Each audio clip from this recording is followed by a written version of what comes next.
Good afternoon, everybody. I am Aditi Anand. I am the National Coordinator for Wada Na Todo Abhiyan. On behalf of WNTA, I would like to thank you all for finding the time to be here and be here with us for the launch of our report, Promises and Reality.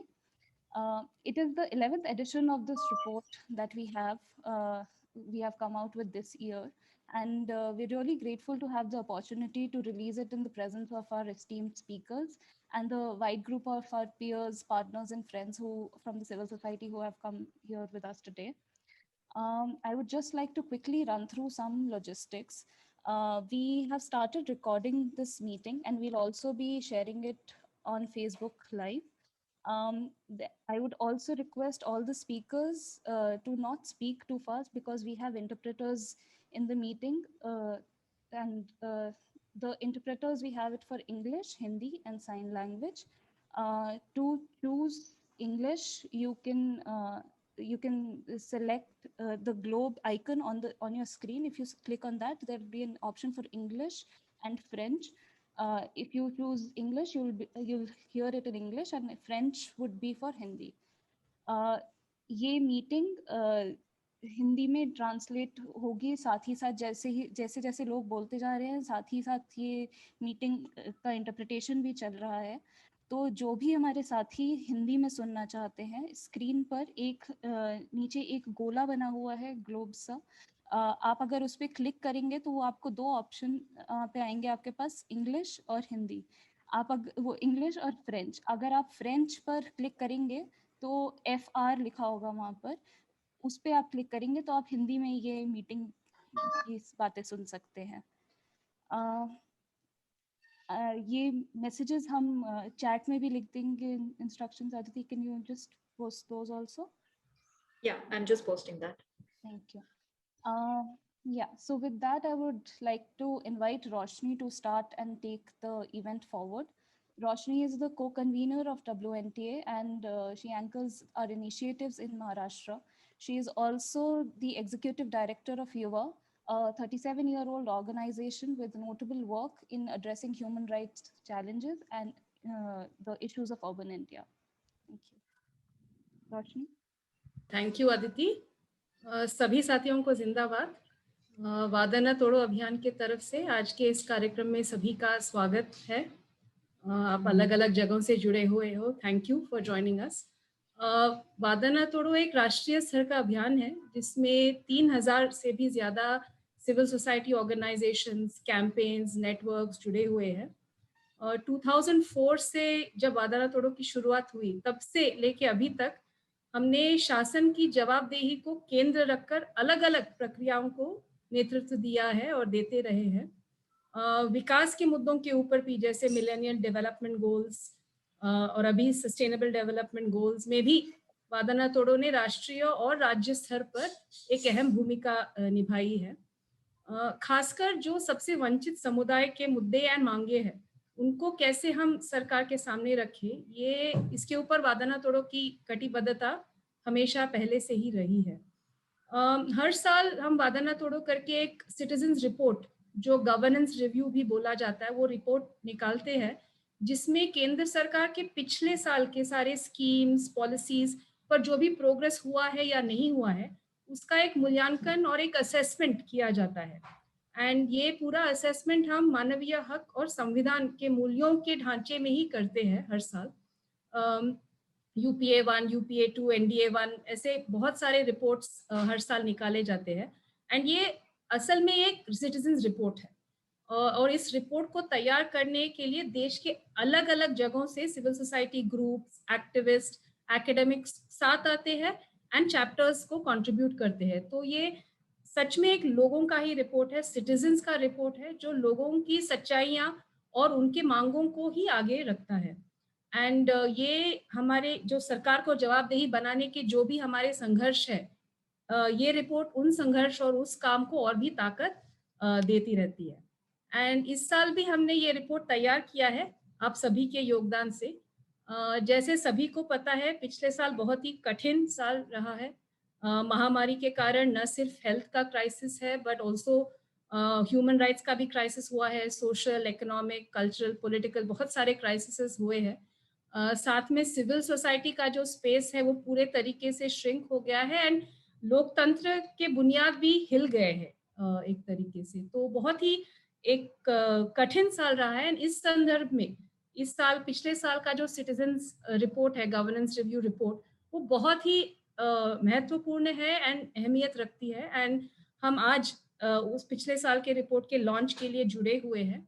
And इस साल के report को launch करने के लिए हमारे साथ बहुत सारे माननीय पैनलिस्ट हैं, तो इनका भी मैं शुक्रिया करना चाहती हूँ और स्वागत भी करना चाहती हूँ। थैंक यू हमारे साथ जुड़ने के लिए।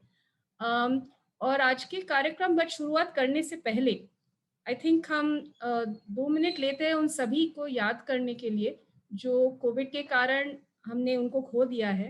हमारे बहुत सारे साथी, हमारे कॉमरेड्स, को ट्रैवलर्स जो अभी हमारे साथ नहीं रहे, बट जिनकी याद, जिनकी प्रेरणा, जिनके संघर्ष हम अपने साथ लेके जाएंगे और अपना कलेक्टिव काम को आगे लेके जाएंगे। तो मैं इन सभी साथियों की याद में दरख्वास्त करना चाहती हूँ कि 1 मिनट का अगर हम साइलेंस, मौन रखें तो प्लीज सभी लोग।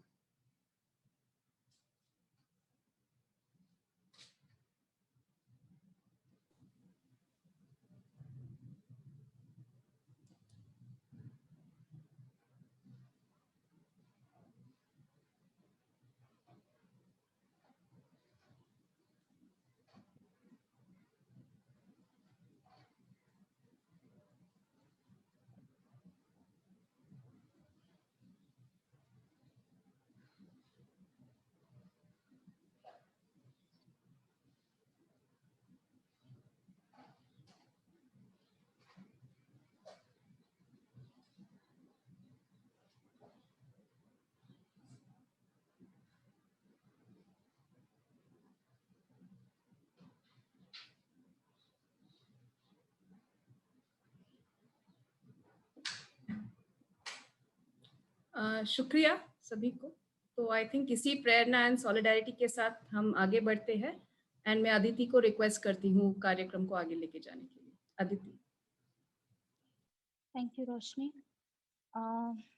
We now move on to see an overview of the report with a video which sheds light on some of the key highlights from the report. I'll just request my team to share it.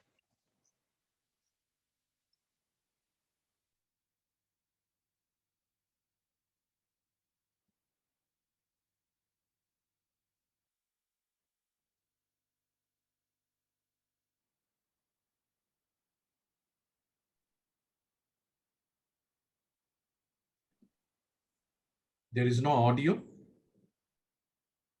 Wow, there's some. Aditi, can you just pause for a second? Can you check now?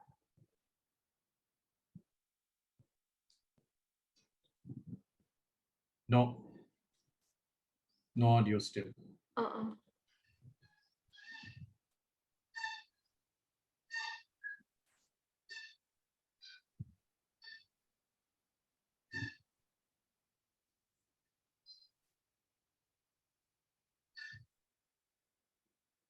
Just 1 second.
Uh, I'm sorry for the technical issues. Not sure what went wrong with the audio there.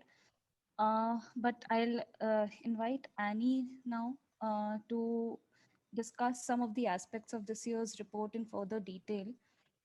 Annie is the convener of Wada Na Todo and a noted social activist with several decades of work with marginalized communities behind her. She is also a key voice in advocating for the achievement of SDGs with the principle of leave no one behind in India. Annie? Thank you. Thank you, Aditi. Thank you for all the friends who've joined us today. We do look forward to sharing this report and seeing how we can carry forward the agendas that are people's agendas, community agendas forward in the coming years. Sorry that the video, the audio was not very visible, but many of the things that have been shared there will also be something that I share. So promises and reality is the governance review report that Wada Na Todo brings together as a collaborative civil society effort.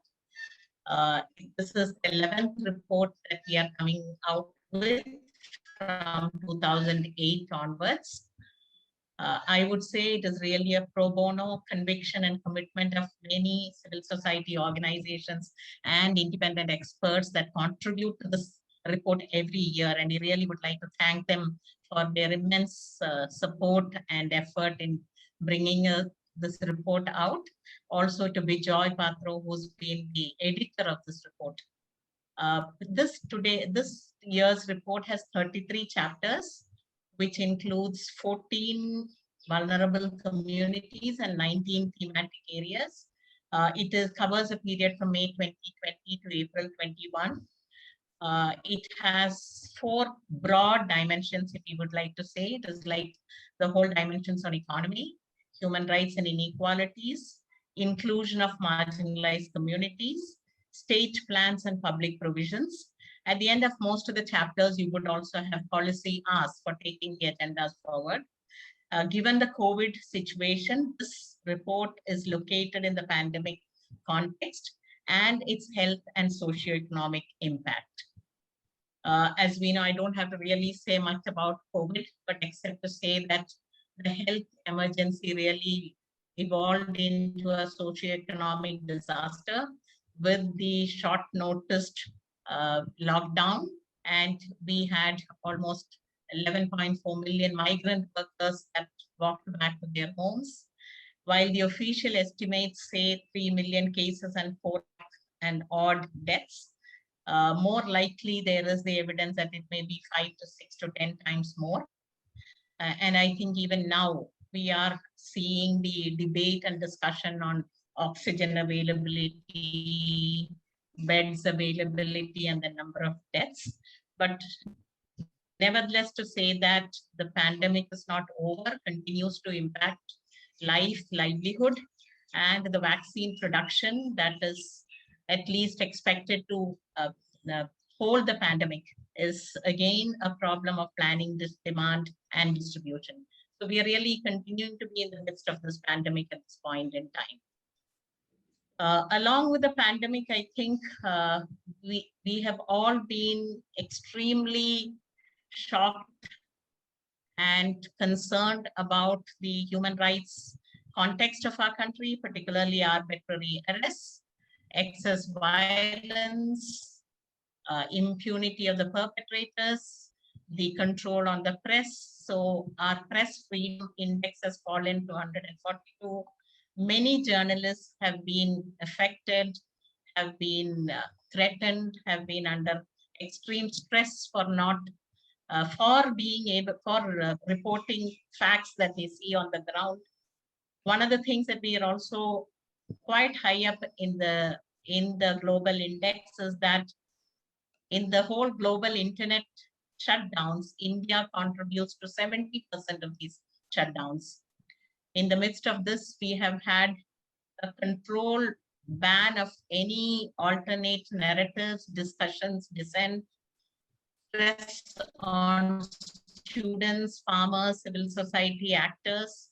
And I think in recent times, all of us have been shocked by the death in custody of 84-year-old Stan Swami, who's been the Adivasi rights activist on evidences that are today being discussed as malware planted.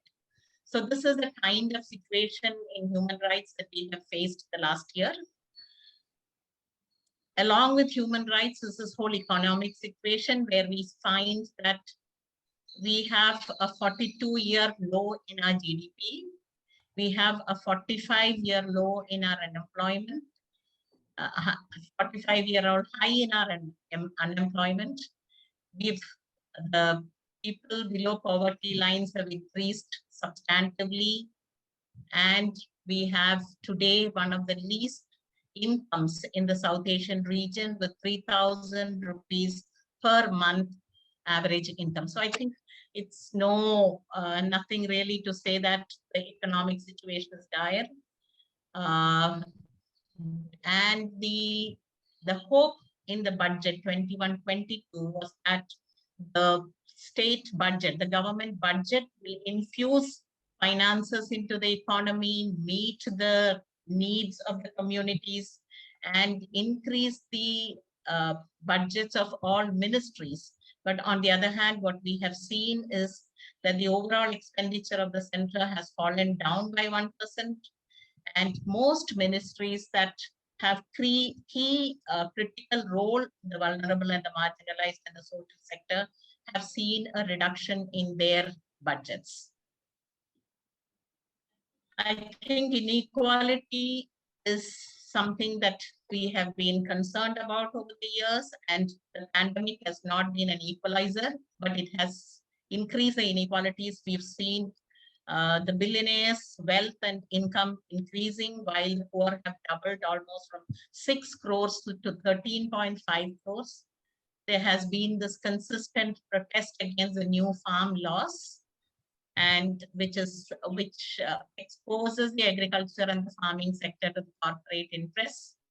The civil society organizations have also been crippled in the new FCRA laws, the income tax regulations, the banking norms.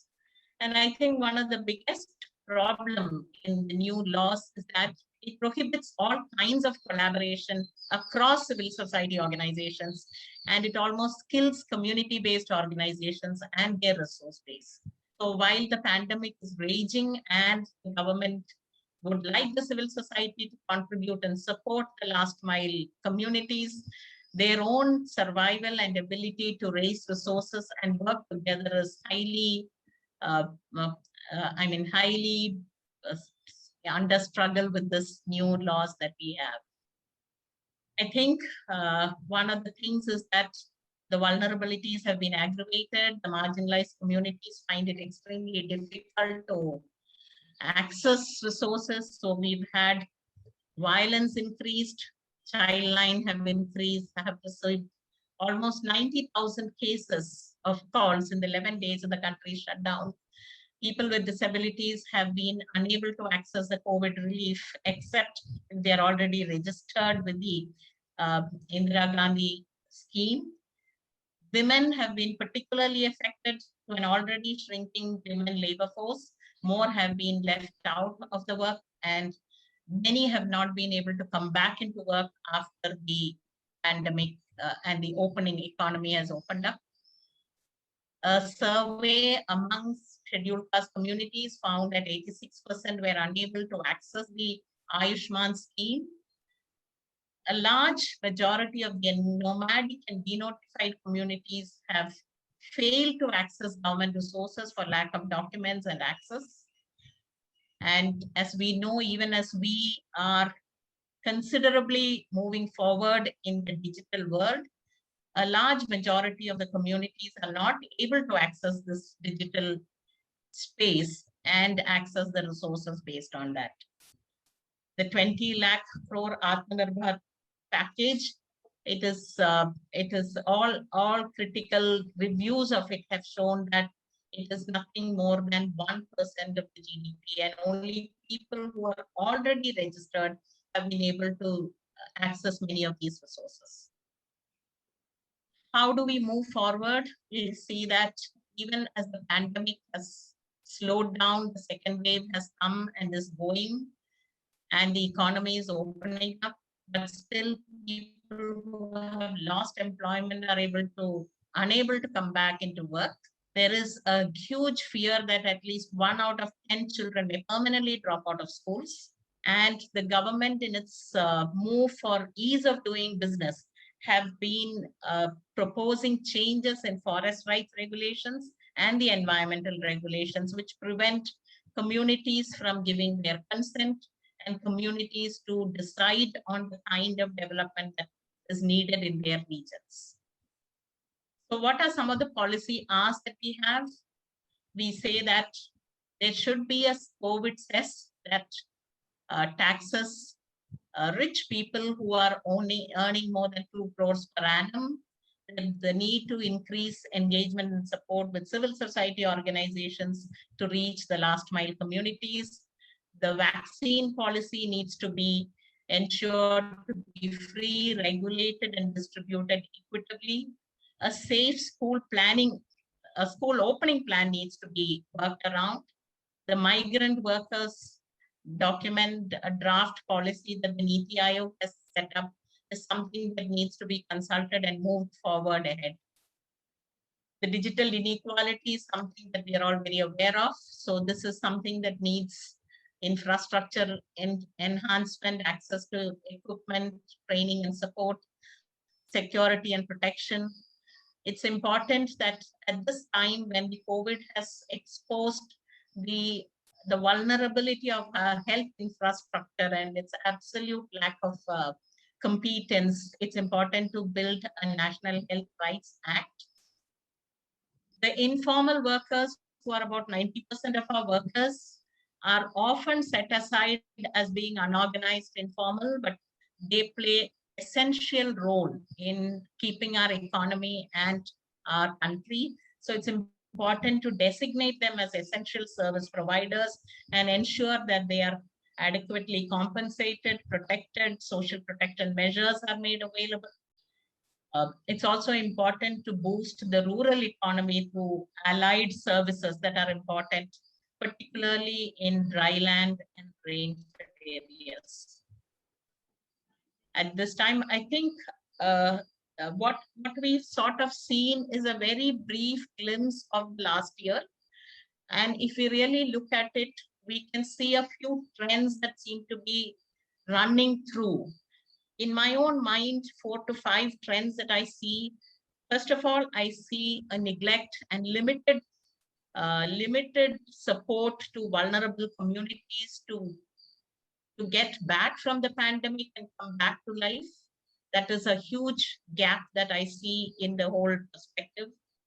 I see, secondly, a huge dependence on the corporate sector to run the economy back, to provide employment, to protect labor. And that looks to me a misplaced aspiration.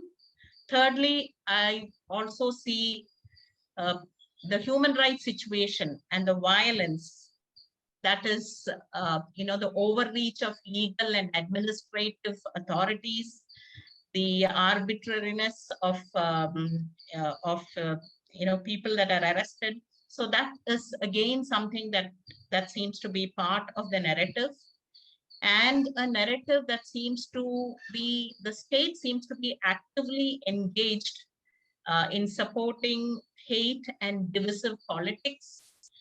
So these are some of the common threads that we see across various human rights and service provision and state policies. So this report, we hope, will help us to think through some of these. We know that each of us are working in our own particular dimensions and work, but this report has been a collaborative effort.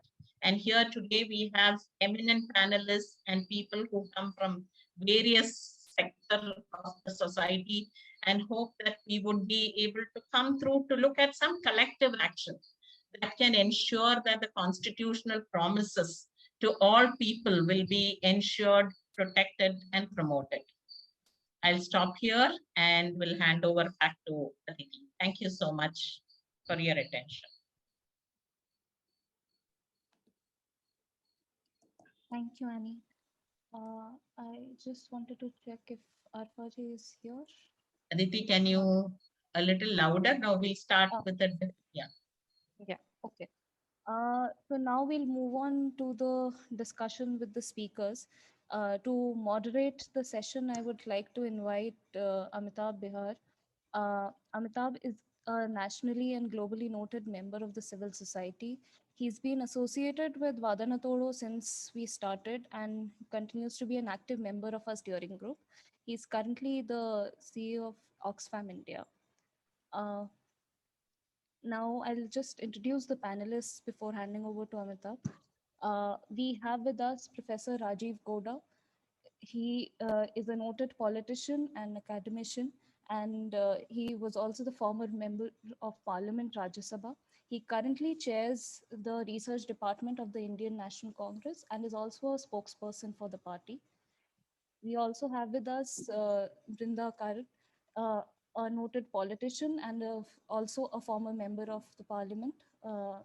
Brinda ji is a prominent voice of the CPIM. We have also with us Mr. Salil Shetty. He was the former Secretary General of Amnesty International. He's also a noted activist on poverty, social justice, and human rights, and has experience working within several roles of eminence. Now I'd request Amitabh to please take the session forward. Thank you. Thank you, Aditi, and thank you, Annie. I just wanted to add my welcome, particularly to Comrade Brinda, Professor Gowda, and Salil, and all our friends who have joined in. Aap sabko salam, namaste, jai bhim, johar, zindabad. तो आप सब साथी जुड़े हैं, बहुत बहुत शुक्रिया. मैं सिर्फ ये कहना चाहता था हम सब साथियों के लिए याद दिलाने के लिए कि अदिति और एनी ने कहा कि ये हमारी 11वीं रपट है, पर हम लोगों ने इस काम को 2004 से ही शुरू कर दिया था और 2004 में ही हमने अपनी पहली मुलाकात की थी, बहुत से साथी जमा हुए थे और हम लोगों के पास एक बड़ा बढ़िया फ्रेमवर्क तैयार था क्योंकि हमारे पास कॉमन मिनिमम प्रोग्राम था. So we actually picked the common minimum program and started doing a report card on governance accountability. And we have continued since then. And I think then from 2008, it's become a formal structured report, the one that you see with us. But let me share a couple of dilemmas over the years. The first dilemma that we had was that we were looking at the promises made in the common minimum program or the manifestos of the ruling party. But gradually we started realizing that maybe it's not enough to just look at the promises. And we then expanded. I think we got it really good by also including the national development goals as enshrined in the 5-year plan process, because that's something which was the most politically widely accepted, endorsed document for the country. We then also added the sustainable development goals. So we were looking at 3 pieces: sustainable development goals, the national development goals in the 5-year plans, and then the common minimum program, and later the manifestos of UPA-II and NDA-I. But the second dilemma hit us आज से 5-6 साल पहले, जब हमको लगने लगा कि जो वायदे हम जिनकी बात कर रहे हैं या जिन गोल्स की बात कर रहे हैं, उनको शायद छोड़कर हम लोगों के लिए बहुत जरूरी है संविधान की बुनियादी मूल्यों की तरफ से हम लोग समीक्षा करें सरकार की, क्योंकि ये लगने लगा था कि जो हाशिए पे लोग हैं उनके नजर से और जो संविधान के बुनियादी मूल्य हैं उनके नजर से ही अगर हम लोग समीक्षा करें तो भी हमको काफी भयावह स्थिति नजर आती थी. तो आप देखेंगे कि पिछले 4-5 सालों से हम लोग अब लगातार कोशिश कर रहे हैं that constitutional values is also, it's probably now the most fundamental lens of the review that we are doing. So I just wanted to bring in, it's been a difficult journey. We thought governance accountability is the piece we'll work on, but at this moment, we are pretty much struggling to try and add our voice to ensure that the founding ideals of the Republic are not shaken. And that's really the endeavor.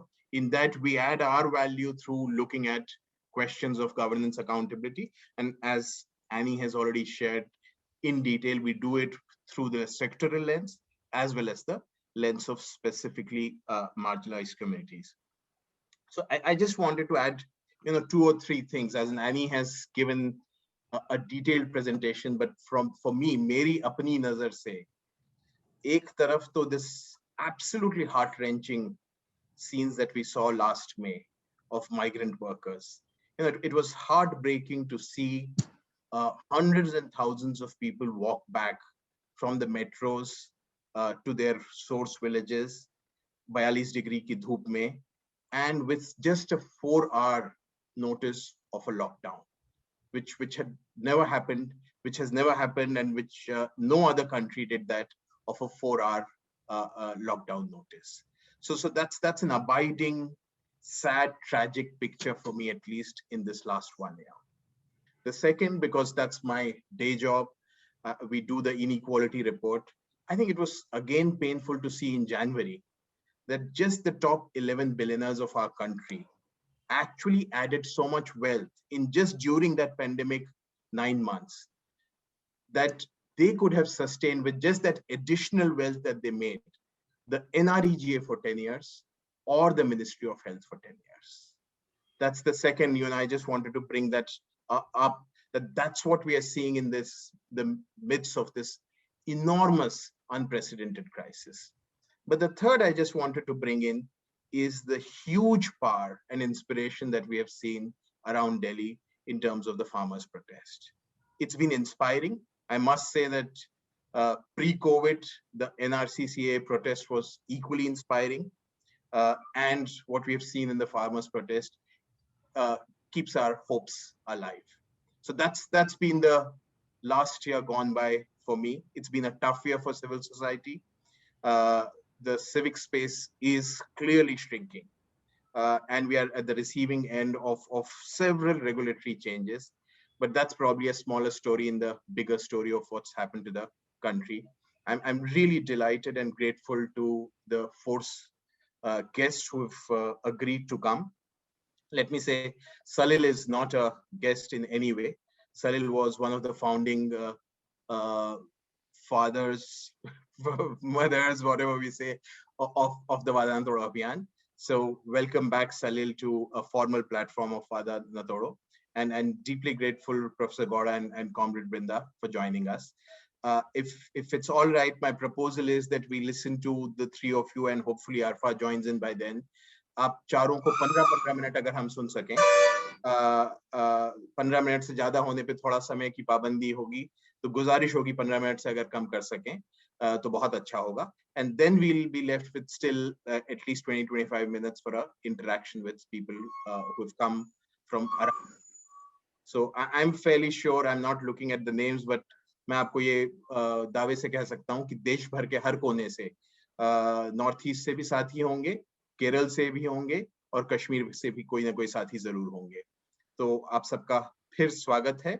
And if it's all right, let me start with Professor Gowda. Thank you, Amitabh, and namaskar, everybody.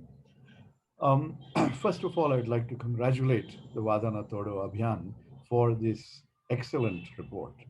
And this is not the first time they're producing this report. They've produced this during the UPA years when my party was leading the government, and have continued to do this during the NDA government. At this point in time, as head of the research department of the Congress party, I also produce similar reports, in not necessarily with as inclusive an approach, but certainly on many of the leaders discussed here. Now, I just want to highlight some of the key points that you raised and reflect about what it says about this government. One of the key factors, one of the key features of this government, when you say Wada Na Todo, this is the government that introduced us to the term Jumla. Okay, so promise that in an election speech, it need not be honored, and it was just a Jumla. It was a way to attract the people and to keep them fooled. Okay, so that is the abiding theme of how this government operates, and you've actually laid out many of, with concrete examples and data, how this occurs across numerous domains. Now, let me just mention to you a little bit more about, the standard operating procedure. The standard operating procedure of Modi Sarkar is the grand announcement. And then what you see is a tremendous amount of media coverage around that. And after that, the issue will dissipate, and everyone will assume that what was announced is actually the reality. It could not be further from the truth. The most recent example was in exactly about a month ago, when the central government decided to launch a centralized vaccination drive. On that first day, when the central government decided to do it, basically you had 80 lakh vaccine doses administered, as if we're going to maintain that pace going forward. The next day, we discovered that many states which were run by the BJP had had cut down and stocked up on their doses to have this one-day big bang. And then after that, what we've seen is, less than half of that has been the daily average. Now compare this with the goal that was announced, that by December 31st, 216 million doses would be administered. Okay, so basically, the difference between the announcement and the reality is something that civil society, opposition party like ours, all of us have to keep reiterating and finding ways to communicate. Because what happens is, once the Big Bang notion happens, people assume, okay, sab theek hai. Well, unfortunately, that's not the case. And you saw that with the vaccine story. Most recently, Dr. Paul, who is one of the leading lights of the government's COVID response efforts, he said, oh, that was an aspirational number. Okay, Mr. Javadekar, who was the minister, said, no, we will vaccinate everybody by the end of the year. right? Now, basically, why do they do this? Because nobody is holding them accountable, and reports like the Wada Na Todo Abhiyan's report that we have here do exactly that, enforce accountability. Now, let me point out two or three other examples of the same practice. One, of course, was the major Atmanirbhar package announced by the government in response to the crisis caused by the lockdown. One part of the crisis, one of the most difficult to see, was the migrants walking back, and the government put in a lot of effort to prevent civil society and political parties from helping migrants, whether to pay for their fares to get them back home or to provide them buses. There were a lot of obstructions, and but luckily enough of us were able to rally around and provide them with food and rations and ways to tide over the crisis. Anyway, during that crisis, the government came up with what they announced as the world's biggest record package of relief measures. And surprisingly, even the chief economists of investment banks and others actually the very next day said, hey, this is not true. If you are saying 20% of GDP or is being announced, it's actually between 1 to 2% if you're generous, because that's the actual cash outflow going out of the government's pockets to address these relief measures. The rest are credit line increases and numerous other measures, many of which had already been announced in previous budgets. Okay, so that's the thing. You know, those of us who have studied economics would know of a gentleman called John Maynard Keynes, who suggested that who advised that when an economy is in a depression, the government should indulge in deficit spending and put money in people's pockets, because there will be a multiplier impact of people's spending, and that multiplier impact will revive demand and then revive investment and get the economy moving again. That simple logic has evaded this government. They prefer to tell us these big stories, but do not actually deliver. Similarly, in the period which is covered for under this report, remember this report stops in April this year. Okay, and after that we've seen the second wave and its horrendous consequences. Well, we had a budget from Ashrimati Nirmala Sitharaman, and there she announced that the healthcare expenditure had been increased. The amount allocated to Poshan Abhiyan 2 had been increased. The reality is exactly the opposite. Healthcare budget was increased by taking budget lines under related or unrelated. It could be from the Ministry of Water and Sanitation, and putting it all under the category of healthcare, and fooling us once again by saying so much more is the response to healthcare. And then when you look at the Poshan Abhiyan, you actually see 1,000 crore cut in the funding for that. And when you start looking at these levels of detail, then you will see that it is tragic for our people, for our women and children who are anemic. And because if nutrition levels come down, then it's going to hit women and children first. And that is the exact impact that you saw. And then you start to see that in more than a dozen states across India, levels of stunting are worsening.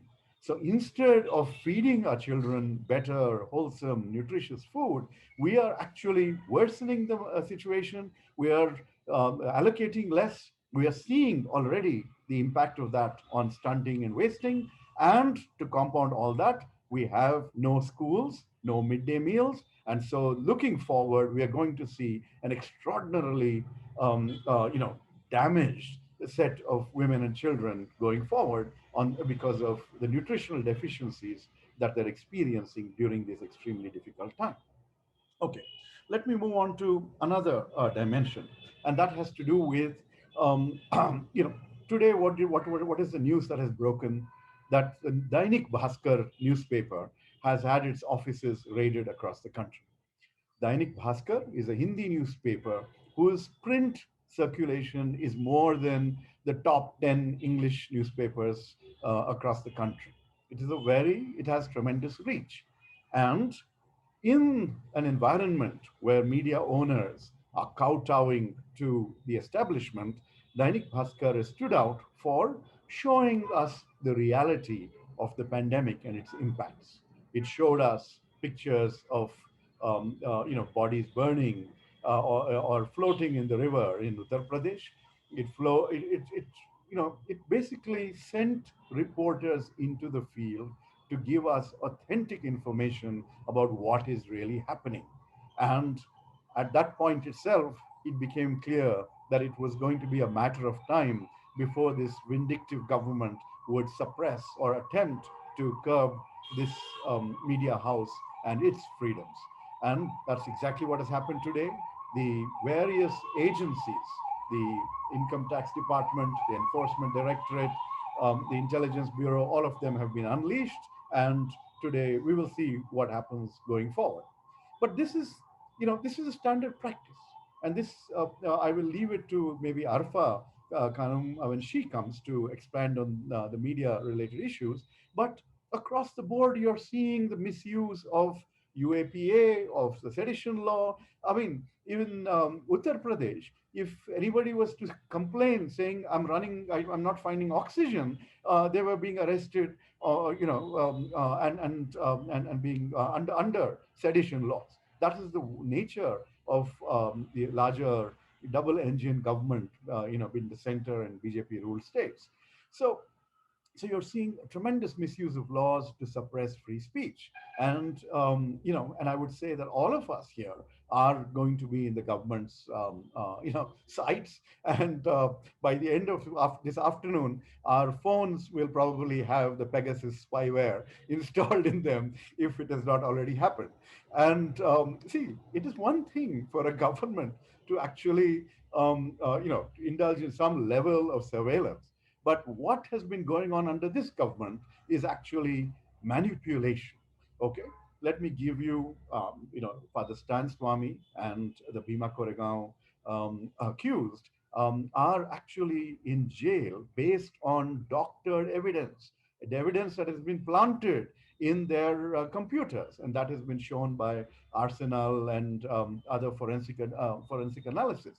Now, similarly, if you would remember our young students from JNU, the whole concept of Tukde Tukde is based on a doctored video, which featured slogans that were never raised. Okay, and that is how this government manipulates things. And our famous home minister has not been able to tell us who did that doctrine, who were the people who attacked JNU. We have no idea, because if anything, the victims will be the ones arrested and charged. That has been the practice under this government, as we saw with the Delhi riots cases and activists like Harsh Mandar and Yogendra Yadav being targeted and charge sheeted.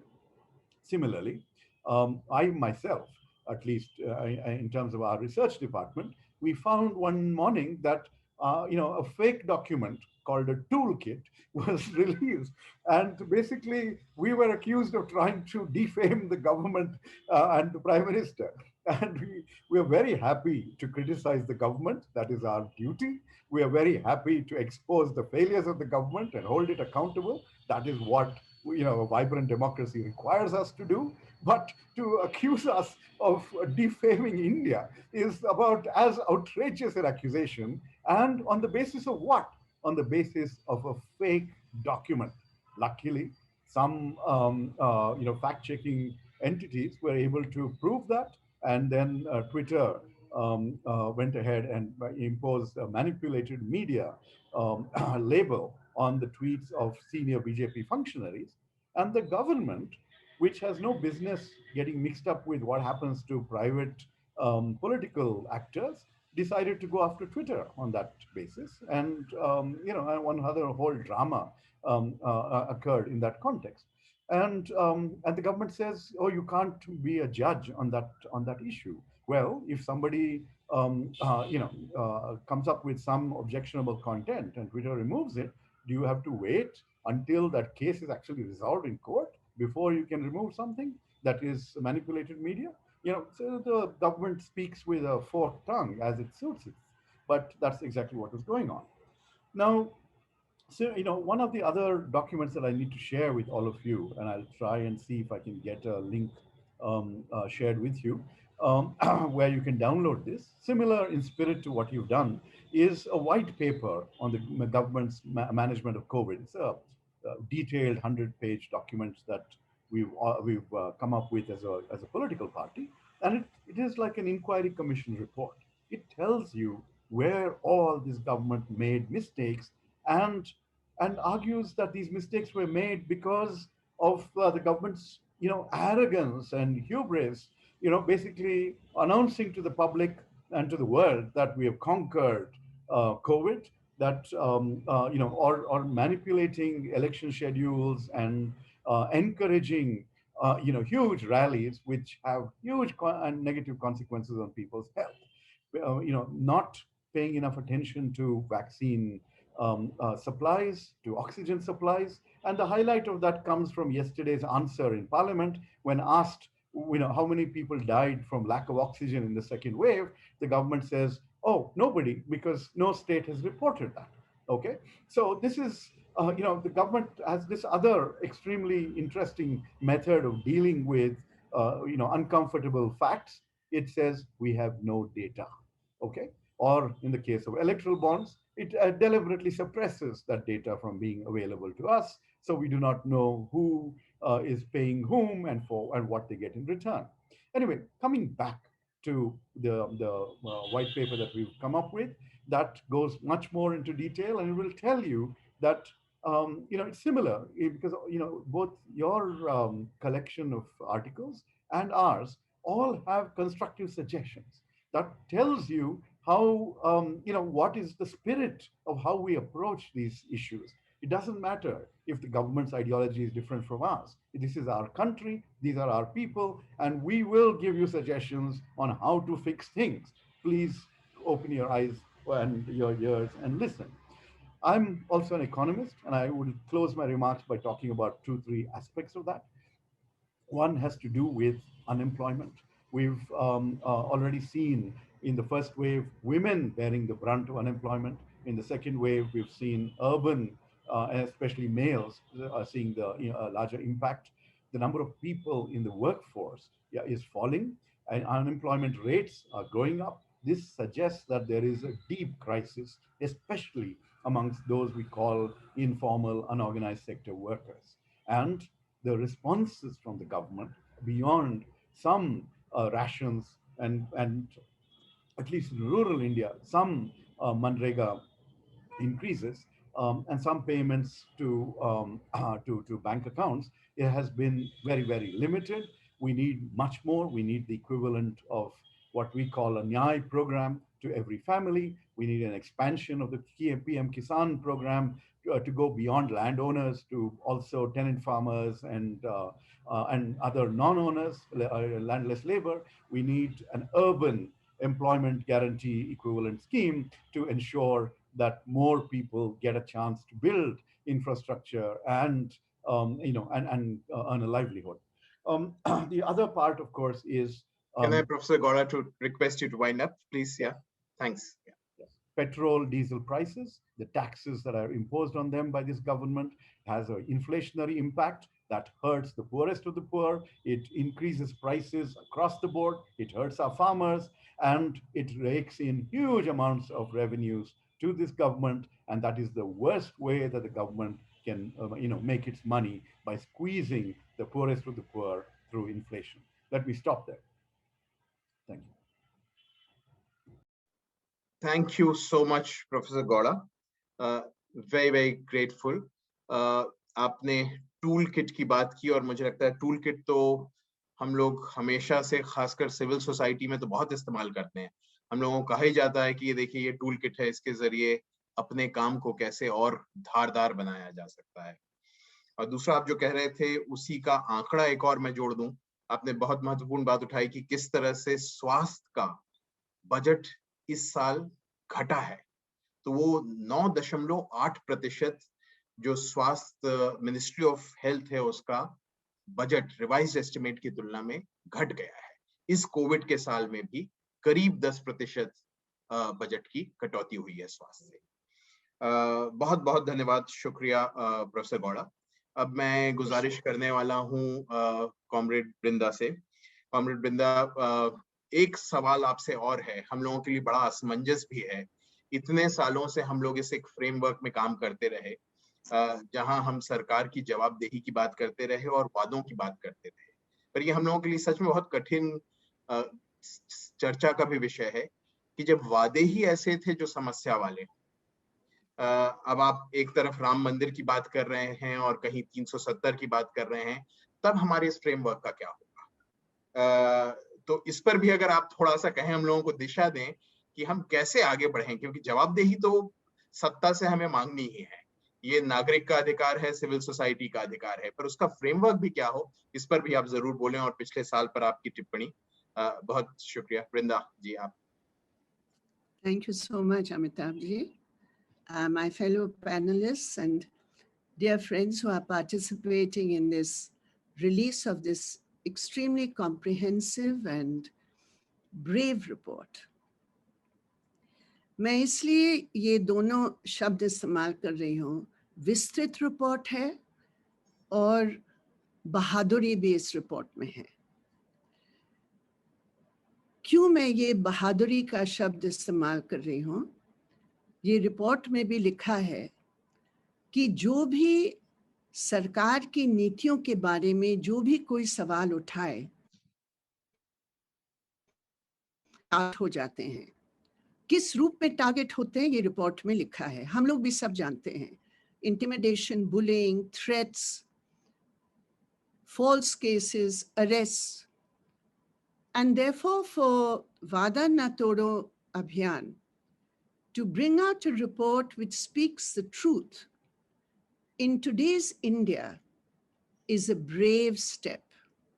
And so I would like to begin by thanking all the 110 partners of your Abhiyan, all those who have been primarily responsible of bringing all the experiences together and to put it all together in this comprehensive report. And I see this report as a very important platform of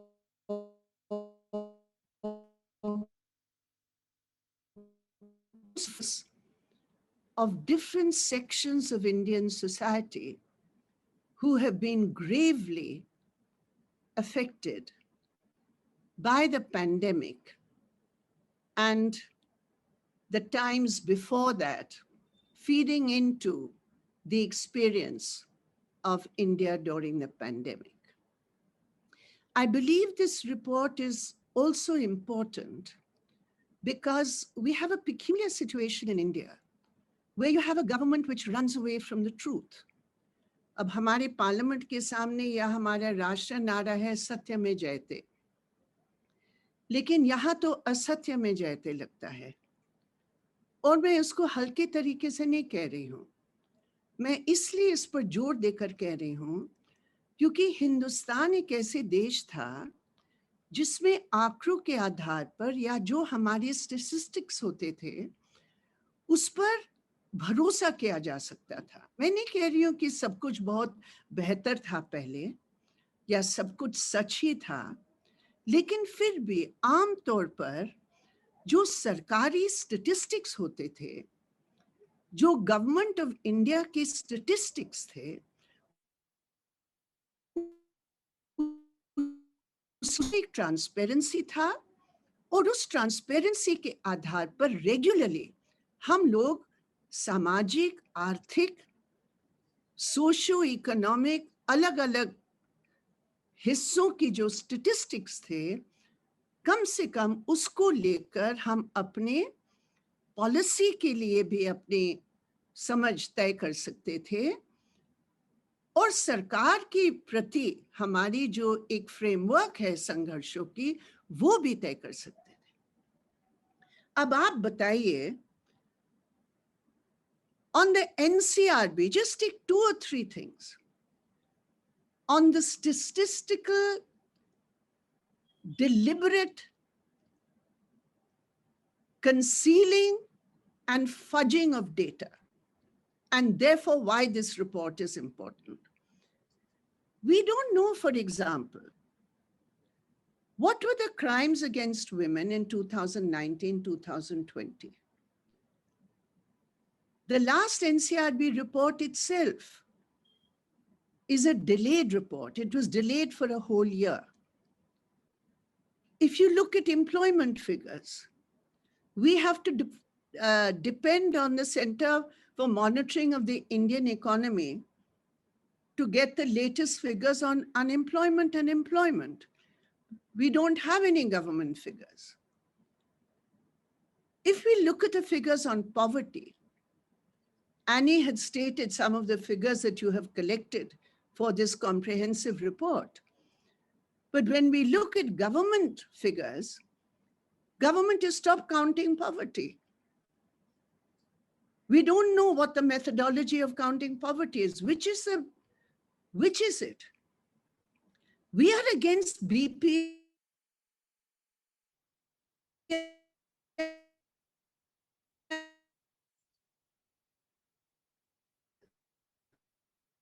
Science is to understand the profile of our country as far as poverty is concerned. But we don't know. Now, here you have stated in your report a certain figure that there has been, according to World Bank data, I'm not really sure what data you have used or from where. The United Nations have given a figure saying that there's a 28% of the population in India is below poverty line as far as a $2 poverty line is concerned. So I'm also not very clear from where we are quoting poverty line figures. But as far as the government is concerned, we don't know. So today you are in a situation where so many things are happening in the Indian economy to the people of India, to the poor of India, to marginalized communities of India. But the extent of the deprivation, the extent of the denial, and the huge extent of inequalities, only the tip of it we are able to see.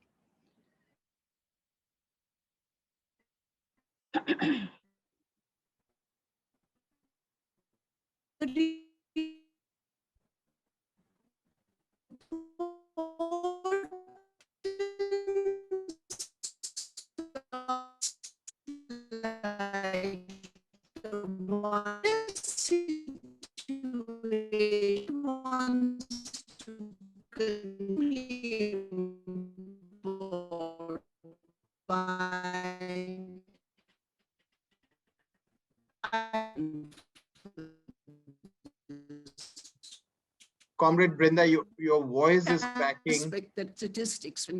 Yeah, now you're, I think, back. It was cracking, so. I know the problem is,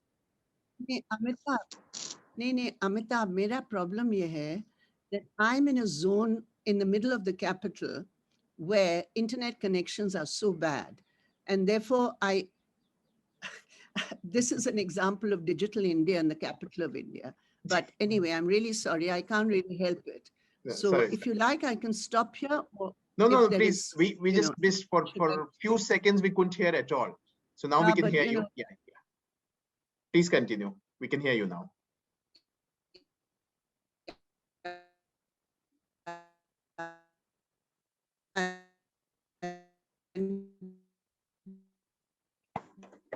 So I'm not real statistics. I would like to the policies that we. Brinda Karat pesranga.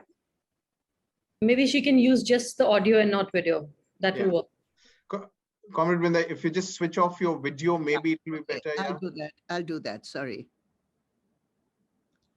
Okay, let's see if we can take it forward. It's good, yeah. So very quickly, I would like to come to some of the policy issues which I think this important report raises. But I think we could go, whereas we have identified some of the important demands. Now, for example, in the whole health sector, apart from budgetary allocations, what becomes absolutely clear is that the whole neoliberal framework of privatization and liberalization and where it has led us as far as dealing with the pandemic is concerned. And I believe one of the criminal acts of the last decade or more, for the last 2 decades, in fact, I would say, is the prevailing dominant framework of encouraging health as not a public good, but as a commodity for profit. And we have seen the dreadful, agonizing result of this. I'm not going into those details. We are all aware as activists of those horrible, nightmarish experiences we all went through. The question is, when we talk about health, we talk about the right to health. We talk about an act for the right to health. I think a critical premise of this is privatization.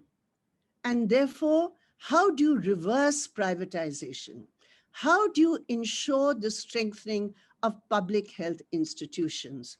I believe Kerala is the most important example of how a public health system in a period of neoliberal policies where the government consistently, in a sustained manner through these decades, has protected the public health system of Kerala and increased its reach, I think that is a very, very critical aspect.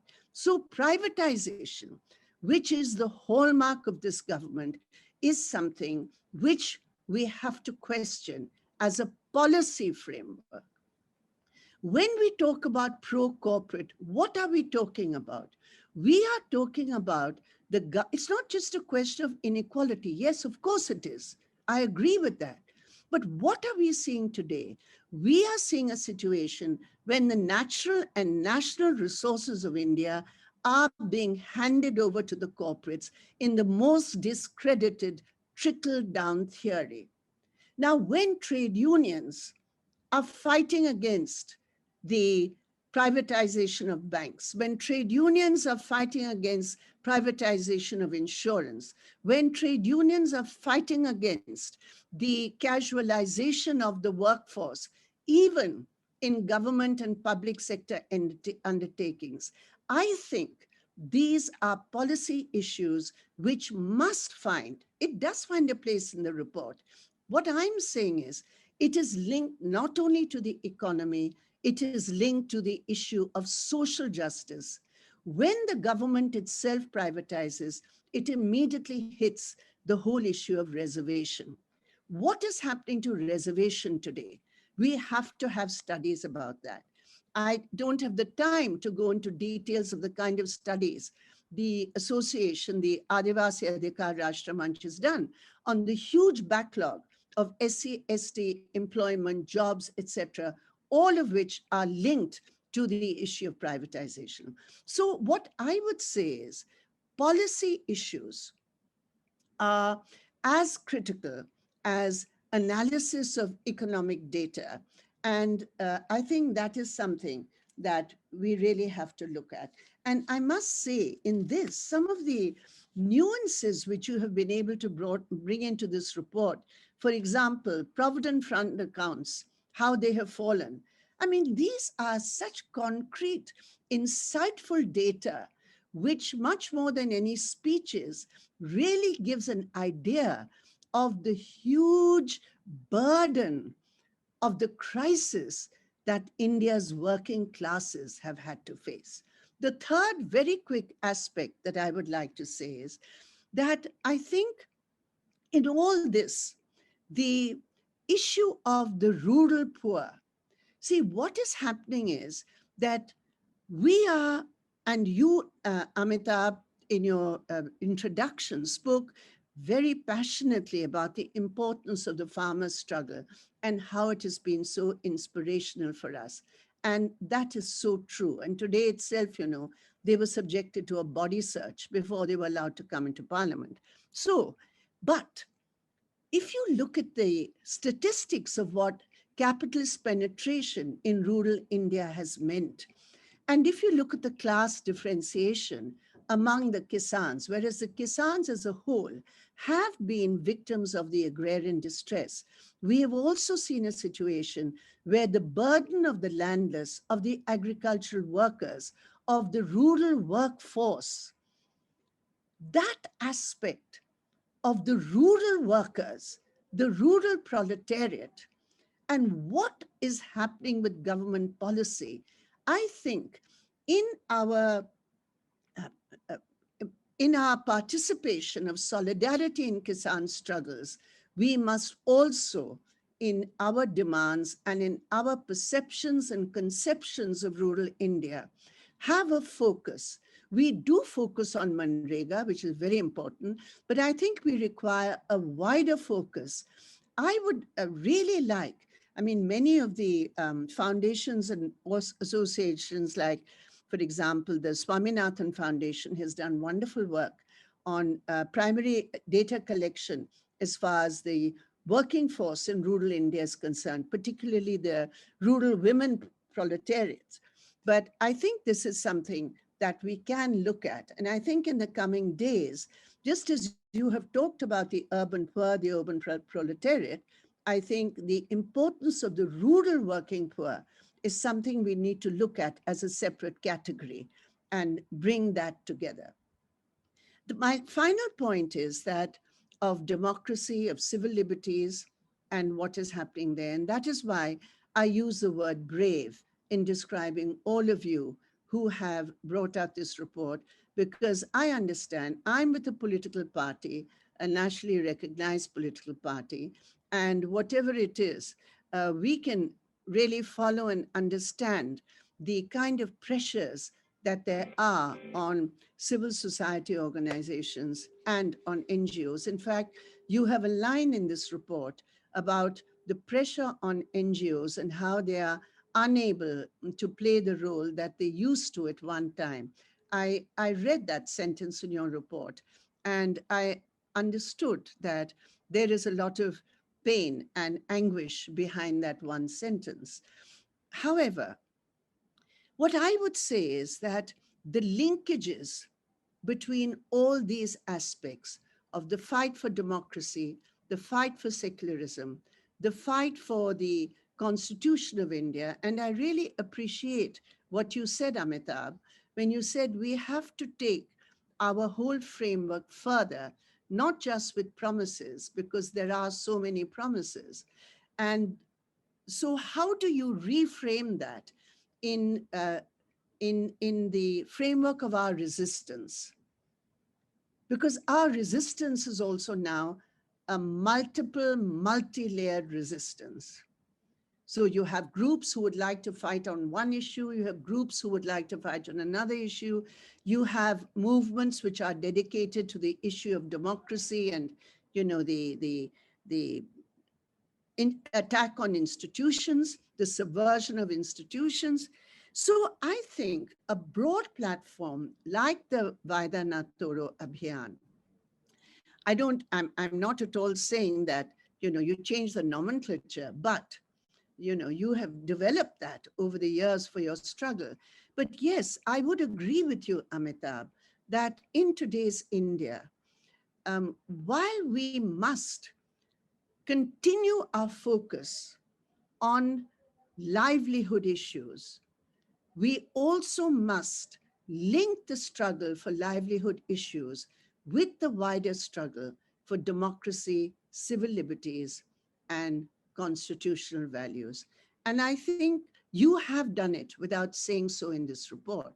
You have talked about the judiciary, you have talked about the attack on democracy, and in all the chapters on Adivasi, Dalits, and minorities, you have already done it. How you can take that forward in your own strategies of struggle, I mean, that is up to you.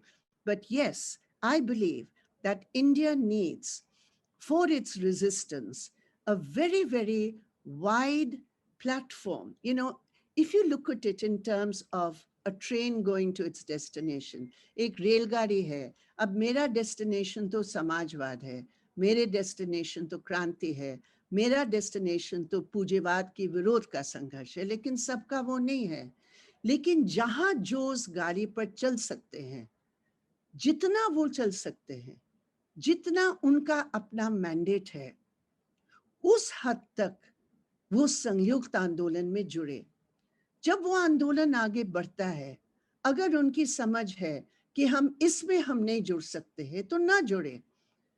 हम लोग जो आखिरी मंजिल तक लड़ना चाहते हैं, वो तो लड़ाई तो जारी रहेगा, लेकिन जहां जो जा सकते हैं बगैर कॉम्प्रोमाइज की, बगैर हमारी मेन मंशा की कॉम्प्रोमाइज करके, अगर वो लड़ सकते हैं, जितने एनजीओ सामाजिक, मैं पॉलिटिकल पार्टीज की बात यहाँ नहीं कर रही हूँ, मैं सामाजिक संगठन और आंदोलन और व्यक्तियों की बात कर रही हूँ, जहां तक चल सकते हैं हमें उस प्रकार का आंदोलन चलाना चाहिए। और आपने उसकी बहुत पहलकदमी की। इस रिपोर्ट से मैं आपको फिर एक बार बधाई देना चाहती हूँ। आप सबको मेरे तरफ से लाल सलाम, जिंदाबाद। आंदोलन आगे बढ़ेगा, ये निश्चित रूप पर हम विश्वास करते हैं। Thank you very much indeed. Thank you Vrinda ji, बहुत बहुत शुक्रिया हौसला अफजाई के लिए भी हम लोगों की। और हम लोग, बल्कि जैसे आप फ्रेमवर्क की बात कर रही थी, तो कुछ समय पहले हमारे किसी साथी ने नारा दिया था कि अब हम सिर्फ वादा ना तोड़ो ना कहें, हम कहें वादा ना तोड़ो और दावा ना छोड़ो। तो ये संघर्ष का भी नारा था। बहुत बहुत धन्यवाद, आपने जो लार्जर फ्रेमवर्क भी दिया हम लोगों को, जिसमें ग्रामीण क्षेत्र की आजीविका के सवाल से लेकर बुनियादी लोकतंत्र के सवालों को सबको आपने जोड़कर दिखाया। बहुत बहुत शुक्रिया। मैं आप सबसे क्या गुजारिश कर सकता हूं, क्योंकि आप सब व्यस्त साथी भी हैं, शायद कॉमरेड वृंदा आपको जाना हो, तो एक तस्वीर हम लोग चाहते थे अपनी। आज के जमाने में मौका नहीं है कि हम मिलकर उस रिपोर्ट को रिलीज कर सकें, तो अगर थोड़ा सा वीडियो सब ऑन कर लें, professor Gowda, Comrade Brinda, Arfa. So I assume that everybody has a copy of the report. So if Comrade Brinda has already done that. That's what we were hoping. If we can just see this report, if everybody could do this, I assume Aditi, this will give you the picture that we need. Is this good? Arfa, आपके पास भी शायद हो. Oh, you don't have a copy. Sorry, then okay. So how do with this? Only soft copy. Only soft. Okay. Sorry. So then just a picture of all of us is good. Yeah. So I mean, at least we are there with our pictures there. Exactly. Thank you so much. So let me also welcome Arfa, who's joined us. I'm sure everybody here knows Arfa. Arfa is a well-known journalist, and she's been a committed and engaged journalist. And we listen to her after we listen to Salil. So Salil, I'm sure you're going to be happy in some ways that we have taken forward your legacy. We have, it's been so many years. It's literally now 18 years. We're continuing with it. But obviously the context has become very, very difficult. And you also have an international view of what's happening. So over to you for the next 15 minutes. Thank you. Thank you. Thank you, Amitabh. I'm not even sure if I need 15 minutes for what I want to say. And I want to speak actually as, one of the tribe that is here. So I think the other speakers are from other tribes in some ways, either politicos or journalists. So I'm very much from this sort of civil society community. So, and yeah, absolutely congratulations to Wada Na Todo for, we talk about sustainable development goals, and at least we have a sustainable development report that's coming out for such a long time. And I was always a bit skeptical about NGO things which never close, which kind of keep going on and on. But this one, I'm happy has stayed on, and it's I think it's such a comprehensive stock take of the different aspects of development in the country, and I'm very happy that it's gone beyond development to look at broader questions as well. I think that I don't want to dwell too much on the report because I think other speakers have done that. The balance sheet is very clear. It's mostly on the liability side. There's not many assets showing in this balance sheet. We had done a report just before the last Lok Sabha election. So looking essentially at NDA-I, and we looked at the BJP manifesto, and we did an assessment. And the only area where we thought that they had done some important and good work was infrastructure, and particularly road infrastructure, major roads. They had moved forward, but almost in everything else, they were hugely lagging behind. And I think now, of course, with the economy tanking and the mess that's been made of the health sector with COVID and livelihoods that have been affected, etc., things are much worse. So let me, if I may, kind of zoom out of the report to what India faces today. As I think has been said already, the constitution which Dr. Ambedkar and others gifted to us is truly visionary. It places values, norms and values and rights at the center of everything that our country is meant to identify with. And I think it makes a very important point that civil political rights and economic, social, cultural rights are totally interdependent and indivisible. This is essentially what the Universal Declaration of Human Rights also says. And I'm making this point at the very opening because as far as I can tell, there is not much debate in the country today that civil political rights have been severely emaciated, attacked in the last 6-7 years of NDA-I/II. Both individual rights and rights of institutions, the independence of institutions have been under attack. And, as we speak today, we have the Pegasus story and the Dainik Bhaskar story, which I think are testimony to this reality. But this group of people in today's audience doesn't need me to repeat all the different ways in which, civil political rights are under attack. And as far as I'm concerned, what happens when civil political rights and basic freedoms are attacked, effectively it silences the voice of poor, marginalized communities more than those who are the haves and those who are the more powerful. So the Dalits, the OBCs, the minorities, the Adivasis, and women as a kind of intersectional, and of course we can list other groups. And that's the core of what the picture of the report says as well. So typically, when in our world, when we talk about economic, social, cultural rights and development NGOs who kind of form the bulk of, I think, what Wada Na Todo represents, typically we call that development. So economic, social, cultural rights is called development. These days, it's kind of fashionable to add the word rights for everything. So people talk about rights-based development. And I would say that, that is kind of our kind of bread and butter work of economic, social, cultural rights. But if you look at this question of, how do you deal with economic, social, cultural rights without dealing with civil political rights, that poses some quite difficult questions for development NGOs, I think. And classically, it's been said in the Brazilian context. I mean, some of you will know the Archbishop of Recife in Brazil had talked about, so if you feed a hungry person, then you are called a saint. But if you ask why that person is hungry, then you're called a communist. And we should remember that this report is not on development, but it's about governance and accountability. So essentially, development almost automatically becomes political, not party political, but political. And then, of course, we are living with the reality of this regime and the use of and abuse of the Foreign Contribution Regulation Act, which immediately puts some constraints in our head and in reality, despite the fact that Insaf versus Union of India Supreme Court judgment of March 2020 did give a lot more latitude in defining what is considered political.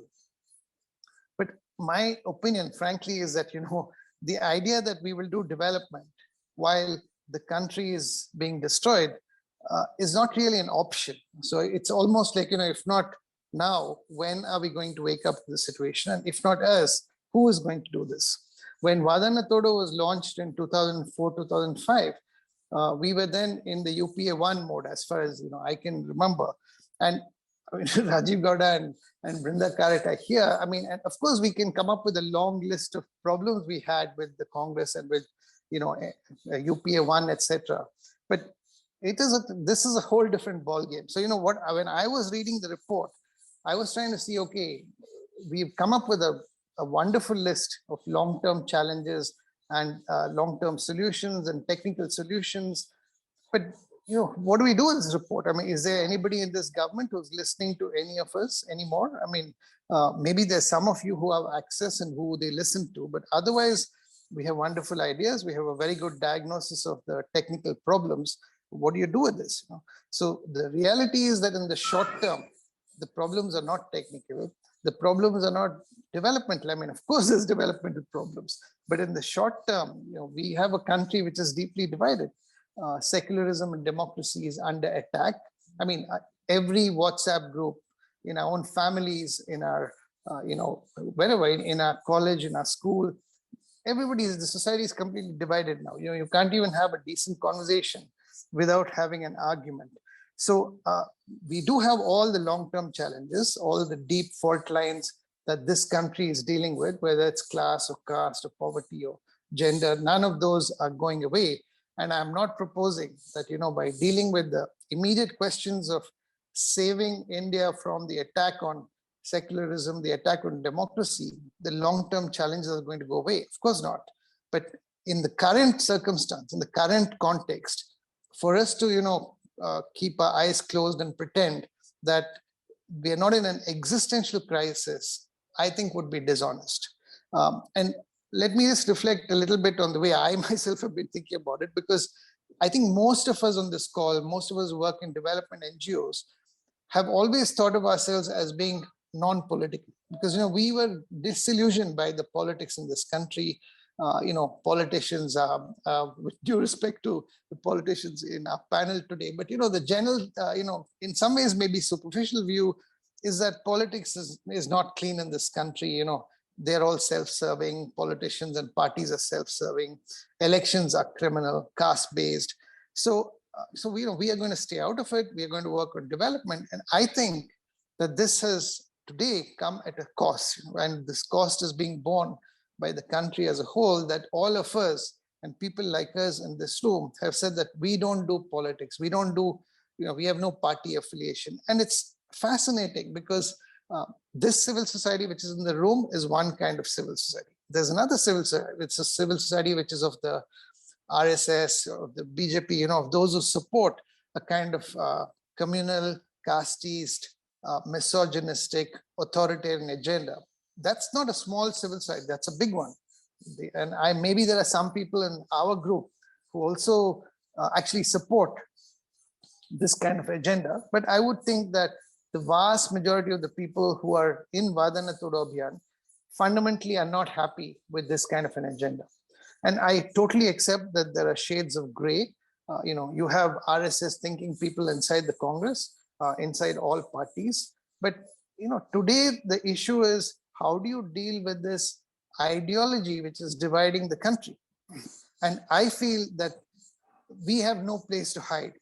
Those who don't support this kind of a secular communal agenda, anti-secular communal anti-democratic agenda, we are citizens of this country first. We are not FCRA holding organizations first. First and foremost, we are Indians. We want to save this country. So I think we have to have a very honest reflection on this question. And I hope that, Wada Na Todo or other forums like this can give us an opportunity to deeply reflect on how do we take this forward? Where do we go with this? And I know there's always this immediate argument given that, but there's no alternative, like look at the other side, okay, we have, at least on one side, you have something which is stable, which has its issues, but what is the alternative? And I find this argument, which has been systematically spun by this regime, highly problematic. But I'm ready to say that, if that is a genuine view, let us have a very open discussion on this. So my submission, particularly to the organizers, but also to the audience here, and we have a UP elections in 2022, and we have the Lok Sabha elections in 2024. In my humble opinion, a secular and democratic individuals and organizations have to come together and fight the communal authoritarian agenda. Some might fight it more openly, some might fight it less openly, but it is an existential crisis. And if we don't come together now, we are never going to come together. And once again, we are not coming together to support any political party, but we are coming to support the Constitution and the secular democratic foundations of this country. And we can discuss how all of this can work in practice. I have 2-3 practical suggestions to make, and then I'll pass it back to you, Amitabh. One is, let's not forget that, the big strength of the people in this audience, in this group, Wada Na Todo group, is that we are on the ground. If you add it up, we're talking about hundreds of organizations which are associated with Wada Na Todo directly or indirectly. I don't know how many million people we touch on a daily basis, whom we are in contact with on a daily basis. I don't have a number, but it can't be small. And even if the number is small, I think it's an important kind of barometer of what is happening on the ground. Sometimes I think that we actually have a better sense of what's going on than some of the political parties, who often have no cadres. Many of the parties are not cadre based. I mean, I know the left party is a bit of an exception there, but many of the opposition parties are not cadre based parties. So whereas you are on the ground, you have a good sense as to what people are thinking. And so the first question is, what issues should we even focus on? Like, should the narrative, the messaging be built around the complete mismanagement of COVID and the disaster, the health and humanitarian disaster? Or should the focus, say, around the UP elections be focused on unemployment, on the farmers' agitation, or what combination of things? So there's a kind of narrative and messaging question where I think we can be very helpful. The second is the ground level mobilization. And Amitabh, myself, and several of you in this group, we made an attempt last time through an initiative called No Voter Left Behind, which at a minimum we said, let us register first-time voters. Secondly, let us give them basic information on what do the candidates represent. And of course, where possible, let us try to get them to vote for candidates who will stand for the Constitution and secular democratic values. Now, I think that this is well within the organizational remit, FCRA or no FCRA, of any social organization in this country. That is not playing politics or playing electoral politics. I think we can all create 50 or 100, a cadre of 50, 100 youth in each legislative constituency who can stand up for constitutional values. It's very, very doable. We all have amazing access to social media and other kinds of media. We can play a very important role in that. So I would, my only request before we close is, thinking about how do we take this forward? Obviously, today's event was not meant for that. It's to talk about the report. But I just felt looking at the report that, what do we do with this report? Where do we take it from here? And I was part of the Jan Sarokar initiative around the 2019, before the 2019 elections. And Jan Sarokar was very important in providing policy inputs, the charge sheets which we made of what had happened in the previous first term of the NDA, and made some policy proposals. And I'm sure that making policy proposals like this document has done will be helpful for the political parties in their own manifestos. But it didn't lead that much of ground mobilization, and it was too little too late. This time, I think those of you who are interested, we have to start now. We have no time to lose. So thank you very much. I thought I should make my, my input more propositional, but without in any way taking away quality of the report and the immense work that's gone into it. Really appreciate everything that Wada Na Todo is doing. Thank you. Thank you. Thanks a lot, Salil. Your tough love for the civil society is well known. So thank you. And thank you for showing us the mirror, asking some really tough but fundamental questions. Ultimately, the questions you're asking about the role of civil society in the current socio-economic political context are absolutely bang on, as in we need to engage with those questions if we want to move ahead. And thank you for also being propositional in terms of at least sharing what you think are the critical steps moving ahead. I would encourage our colleagues to friends, comrades here to connect with ask Salil to follow up his proposals.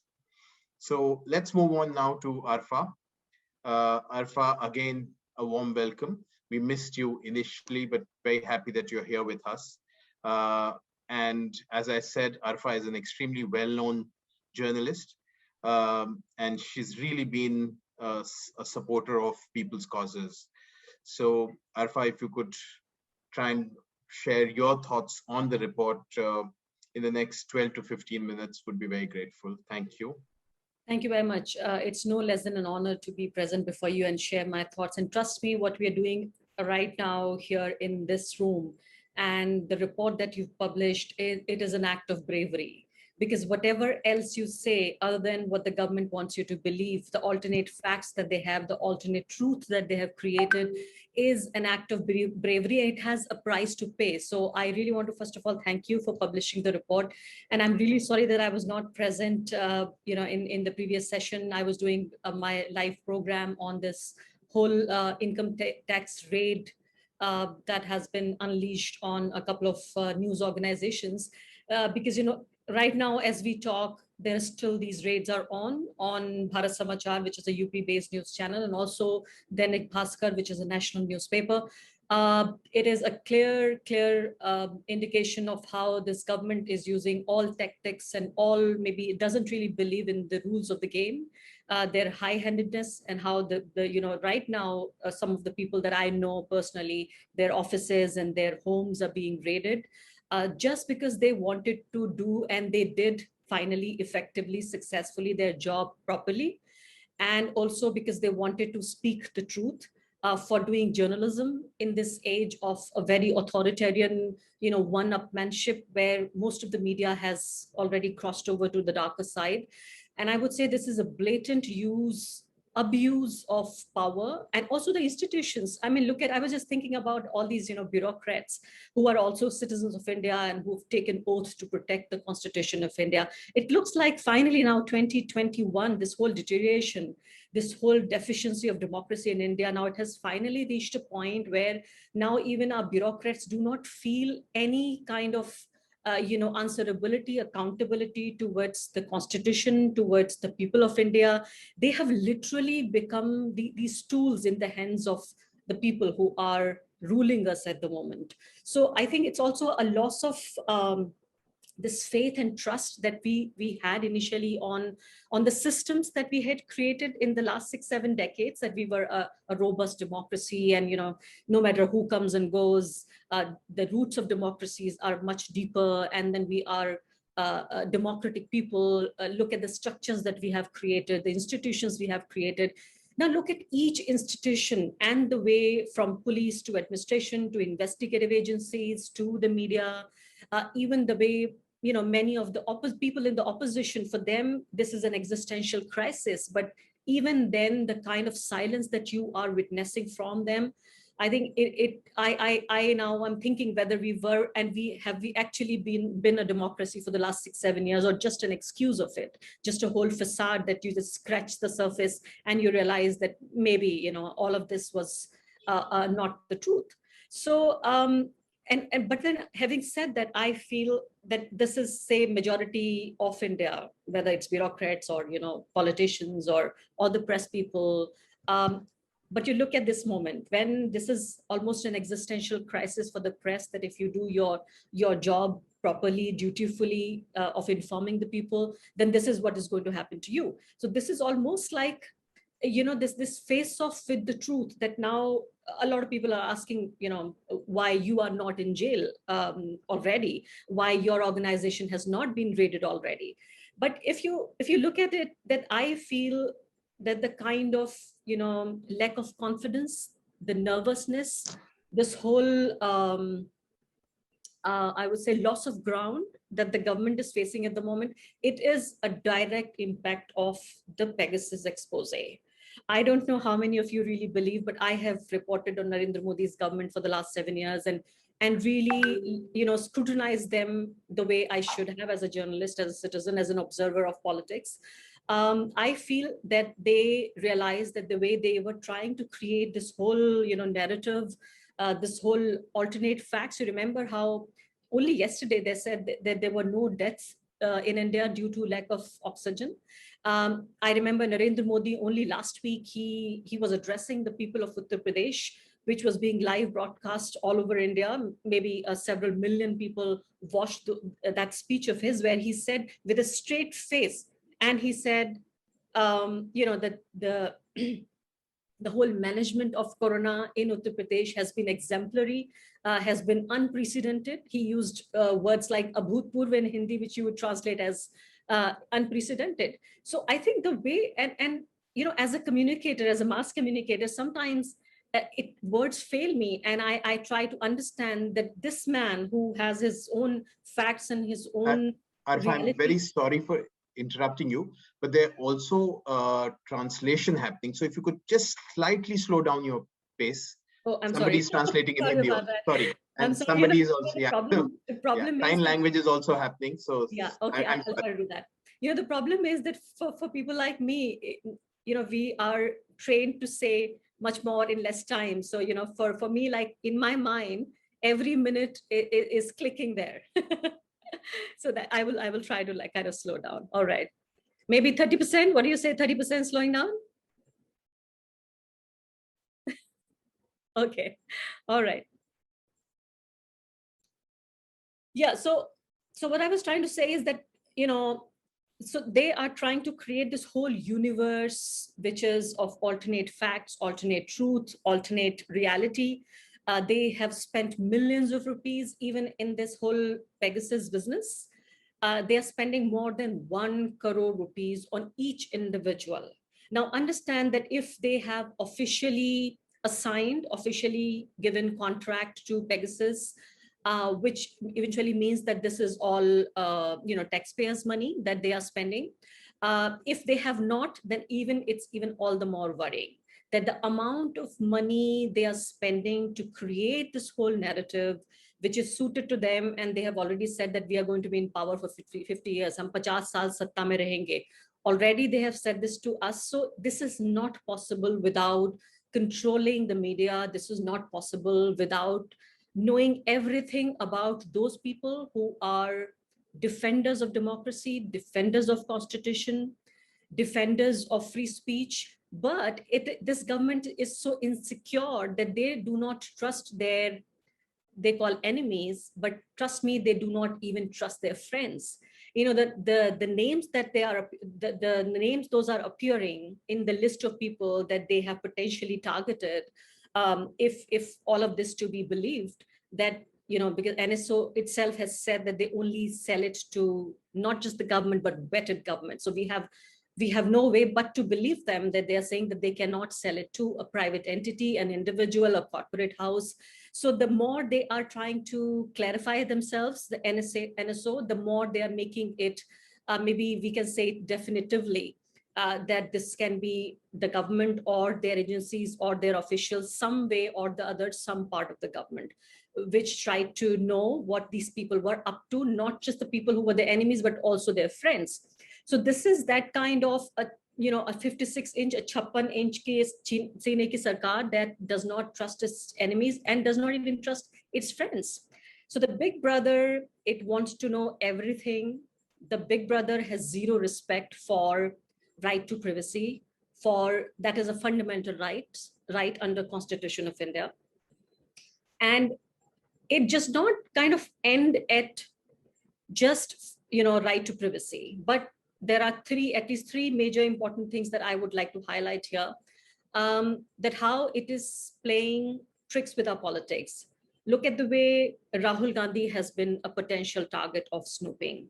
Number two, we've seen Prashant Kishore, who's not just a potential target, but it is confirmed, and we can definitely say with full confidence because his device was sent to the laboratory, and it is confirmed that he was spied on, his phone was being watched by the big brother.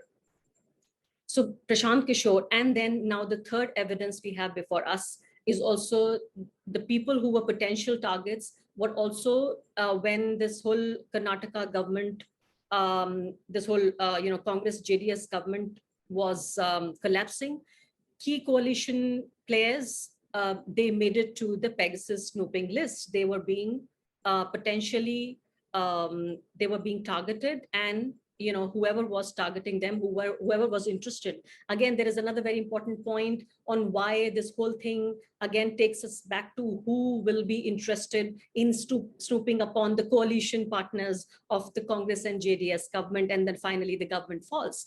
And just before the West Bengal elections, who was really interested in snooping and spying on Prashant Kishore's phone? And who really wanted to know everything about Rahul Gandhi? Rahul Gandhi himself has said on record, he said he keeps changing his numbers and he keeps changing his devices to make it a little more difficult for them, he said. So again, this again takes us back to who really has that amount of money, who has that kind of interest, and who, again, NSO said that they only sell it to the vetted government. So I cannot say here conclusively, but of course, by conjuncture, I can very well say that this again takes us back to that.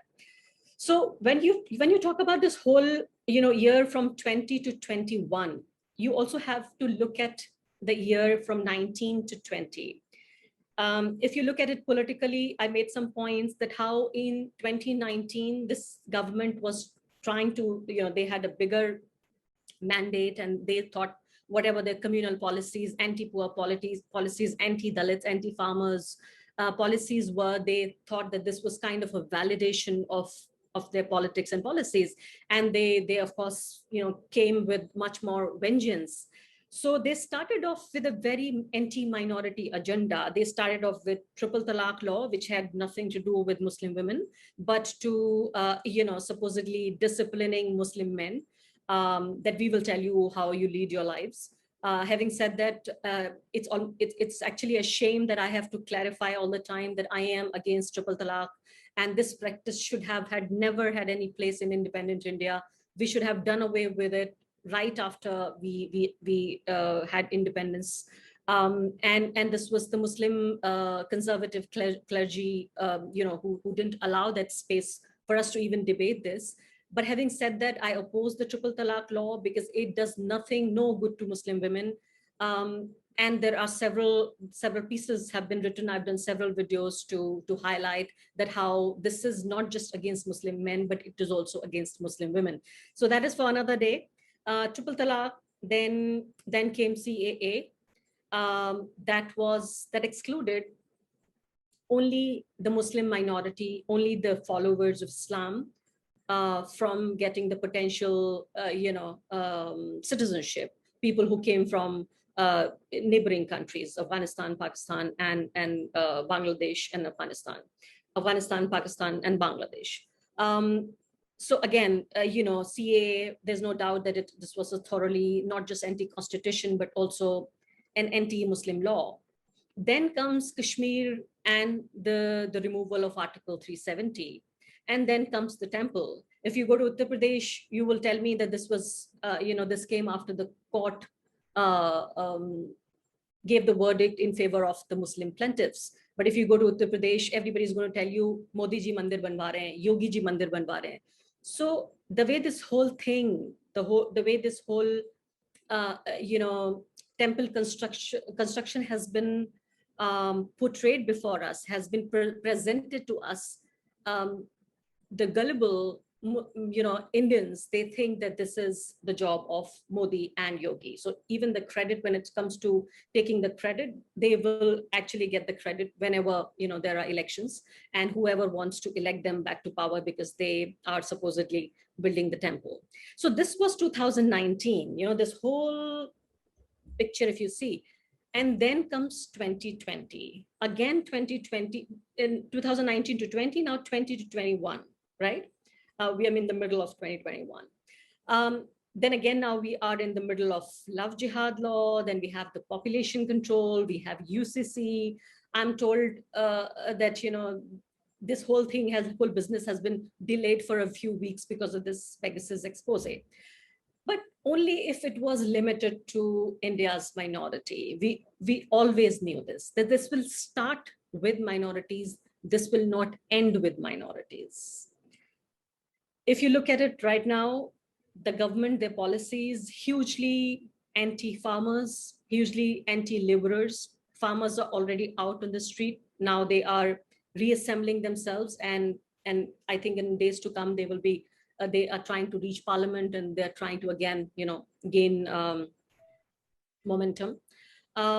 Then we have these whole anti-laborers, how we saw migrants going back to different cities, and again the government denying that they don't know about the data. They don't know about how many people actually were forced to migrate. Arfa, sorry, can I request you to wind up, please? Yeah. All right. Okay. Yeah. So the last thing I would want to say is about the press influence, that why do they want to control? I'll take just 2 minutes time. Why do they want to control the press so much? I think the focus is right now that despite the majority of the press under their control, there were two major mass movements. One was the anti-CAA protests.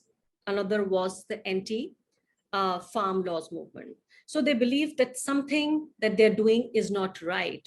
The information is leaking out from somewhere. They need to really finally put the plaster on that camera, on that microphone, on that pen they have to snatch away, that is still writing the stories, that is still informing the people about their rights, about their freedoms, about how the day-to-day policies and the laws they're trying to make are going against the people. So I think that I would say the whole crux of the thing, if you see in 2021, 20 to 21, if you see, it is defined by insecurity, suppression of truth, arrogance, and power at any cost. Power at any cost is, I would say, the takeaway of 2021. Thank you very much. Thank you, Arfa. Very helpful in terms of also building on what Salil was saying. I think it's an interesting perspective that you're asking us to also look at the political agenda itself. It is not just the so-called policy and developmental agenda that we can look at if we are doing a review. And that's the question that we are struggling with. Thank you so much, Arfa. So in fact, when you came, we were saying that Wada Na Todo from the perspective of the founding ideals of the Constitution. That's really the lens that we have. Thank you. Like always, it's been a fascinating panel, powerful perspectives, and thank you, everyone. I know we are completely out of time. If it's all right, Annie is not going to let me go off the hook if I don't take at least one question for each panelist. So Aditi, if you have a question for each panelist, and with a request to everyone that if they can stay on for another 10 minutes, we won't take beyond that. And when people respond, please do not go beyond 2 minutes. So, and before I take the questions, I also just wanted to again say, Annie said this in the beginning, that Wada Na Todo is just an anchor. It's been a remarkable coalition of more than 110 groups who have actually written for this volume, but there are many others who contribute to it. So it's really a tribute to the hard work, to the coalition that we all work in, and a big thank you, Shukriya, from my side to each one of you. Aditi, questions?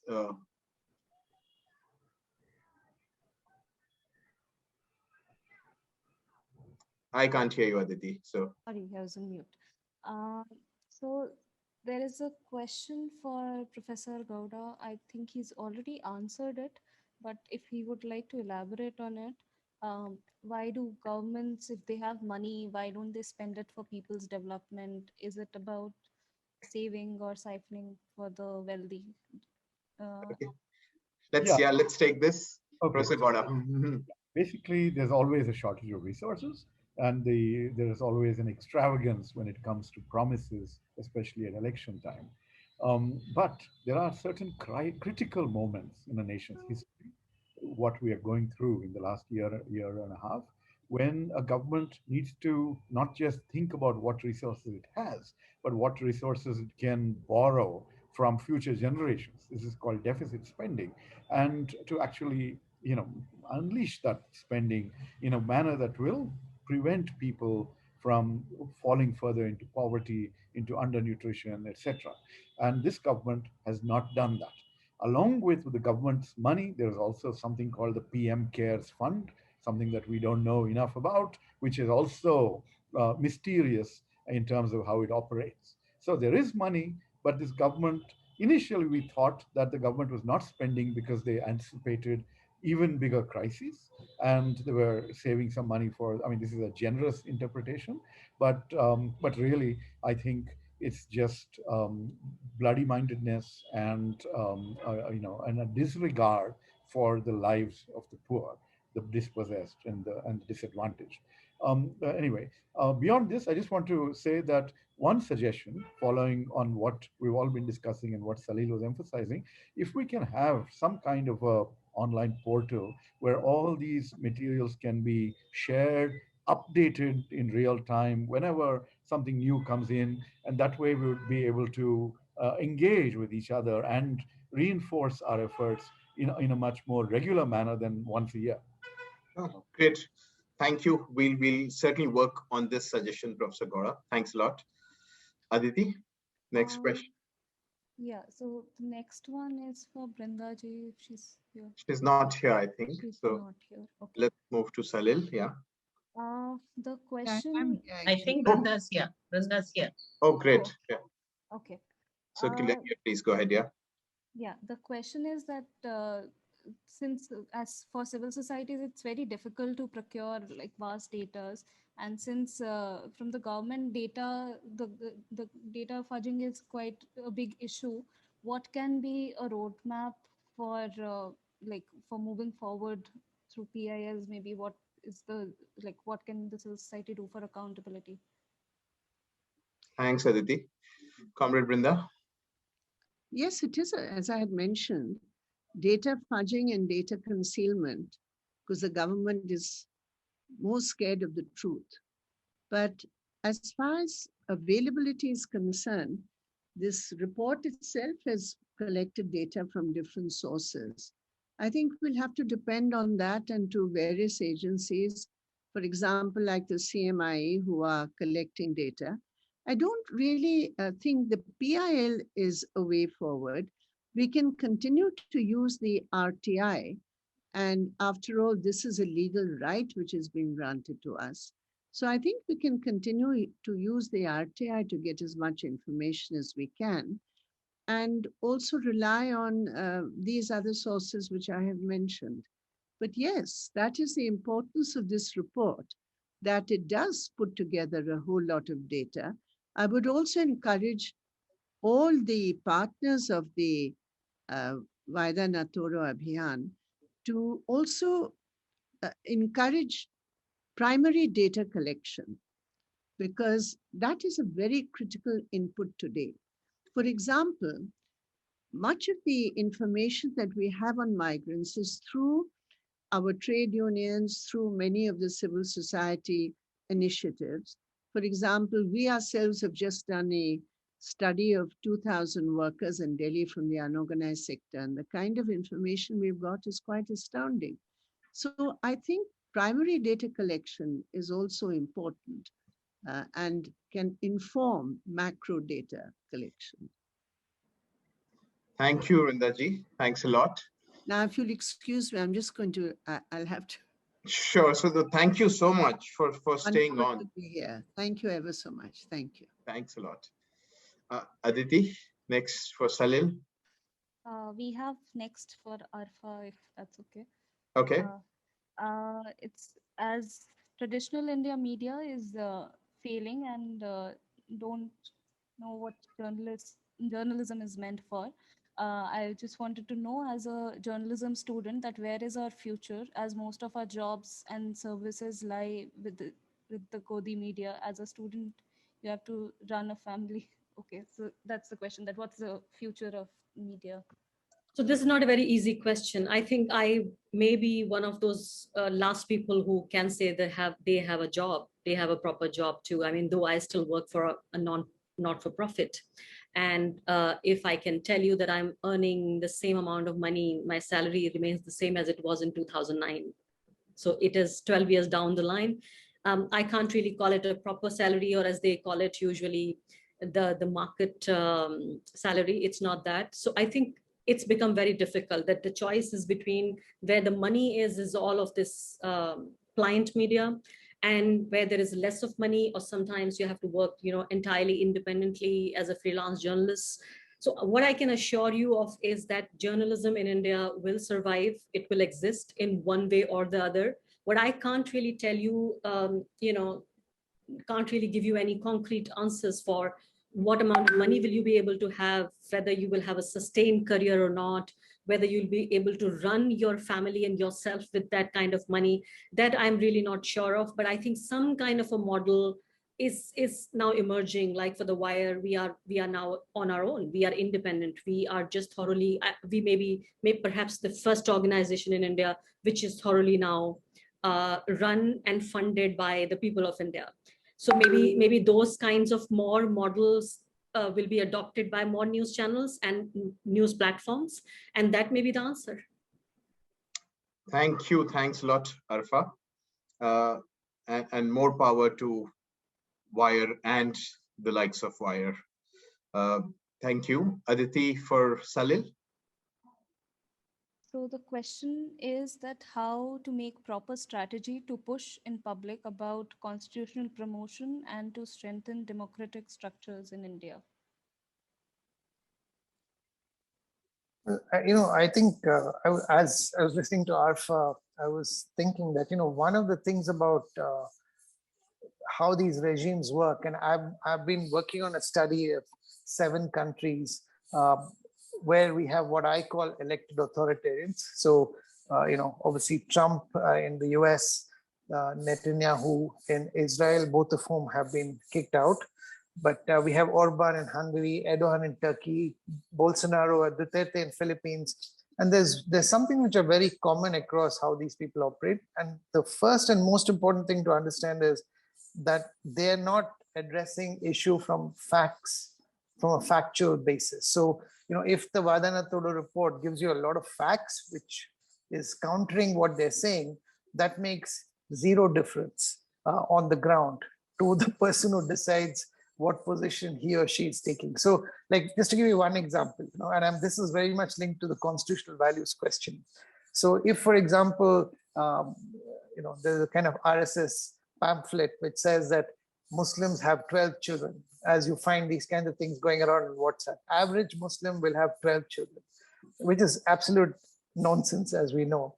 And if a Wada Na Todo report or a local organization is saying, no, it's factually only 3.2, and that's the average number of children that any poor person in this country has, and ultimately fertility and how many children you have is dependent on how empowered women are and how much of contraception access you have, all of which are factually true. That is absolute, if the idea is to get that idea of the fact in their head, it doesn't work like that, because they're dealing with it at the level of emotion. So, and we have to understand that, the attack on Muslims is not by chance. I mean, of course, they're promoting a sort of Hindutva ideology, but the reason they attack Muslims is to consolidate the Hindu vote, right? Because which is completely divided on caste lines. And every single caste in the Hindu caste hierarchy is oppressing the caste below. So you might be a Dalit, but you will be oppressing a Dalit which is below the Dalit, within your caste. So in Karnataka, we have left and right, kind of 2 categories within Dalits. So the one category, so it's a ascending order of reverence and descending order of contempt. So how do you actually make sure that, the people who are being oppressed by the high caste, who this party fundamentally represents, actually vote for you? The way you do it is you say that, okay, we can all get together and beat up some Muslims. So that way it's easy, because we can say they're eating beef, we can go and lynch them. So similarly, you don't worry about the fact that men are oppressing women. We're all against Muslims. So it's a completely instrumental view. And I'm saying that, if you want to promote constitutional values, you have to kind of go a bit deeper and understand the game that's being played. Otherwise, if you just parrot equality, fraternity, etc., you won't have the answer to it. Thank you. Thank you, Salil. And thank you, Aditi, for collecting the questions. Thank you all the participants for the questions. I must say, Salil, you're kind of really encouraging us, and what Arfa was saying, and I think this is coming back to us, that ultimately we'll need to understand the role of civil society. in a democracy, the role that we hold extremely dear, which is about holding power to account. And I think holding power to account, particularly from the perspective of human rights, from the perspective of social justice, from the perspective of the most marginalized communities. So that's really the lens. And we need to be conscious of what has changed in the external world. And we'll need to then recalibrate our work. Again, a big thank you from my side. I also wanted to acknowledge Paul Devakar, who's been a solid support for all of us through the years. He's been quiet, but that's the kind of support he provides us, always gives us the front row, but he is with us solidly behind us. So I'm going to hand over back to A.K. Singh, the other convener of the steering group, to do a formal vote of thanks. Thank you. Thank you, Amitabh ji. पिछले 2 घंटा और 10 minute बातचीत हुई हम लोगों के बीच में, और ये पूरा डिस्कशन था वो बहुत ही एके जी, आपको जोर से बोलना पड़ेगा, थोड़ा शायद सुनाई कम दे रहा है, विजय जी को नहीं सुनाई दे रहा। अच्छा, अभी ठीक है? हेलो? यस। हाँ, तो पिछले 2 घंटा 10 मिनट जो बातचीत हुई हम लोगों के बीच में, ये बहुत ही पावरफुल डिस्कशन था, full of information, knowledge and analysis.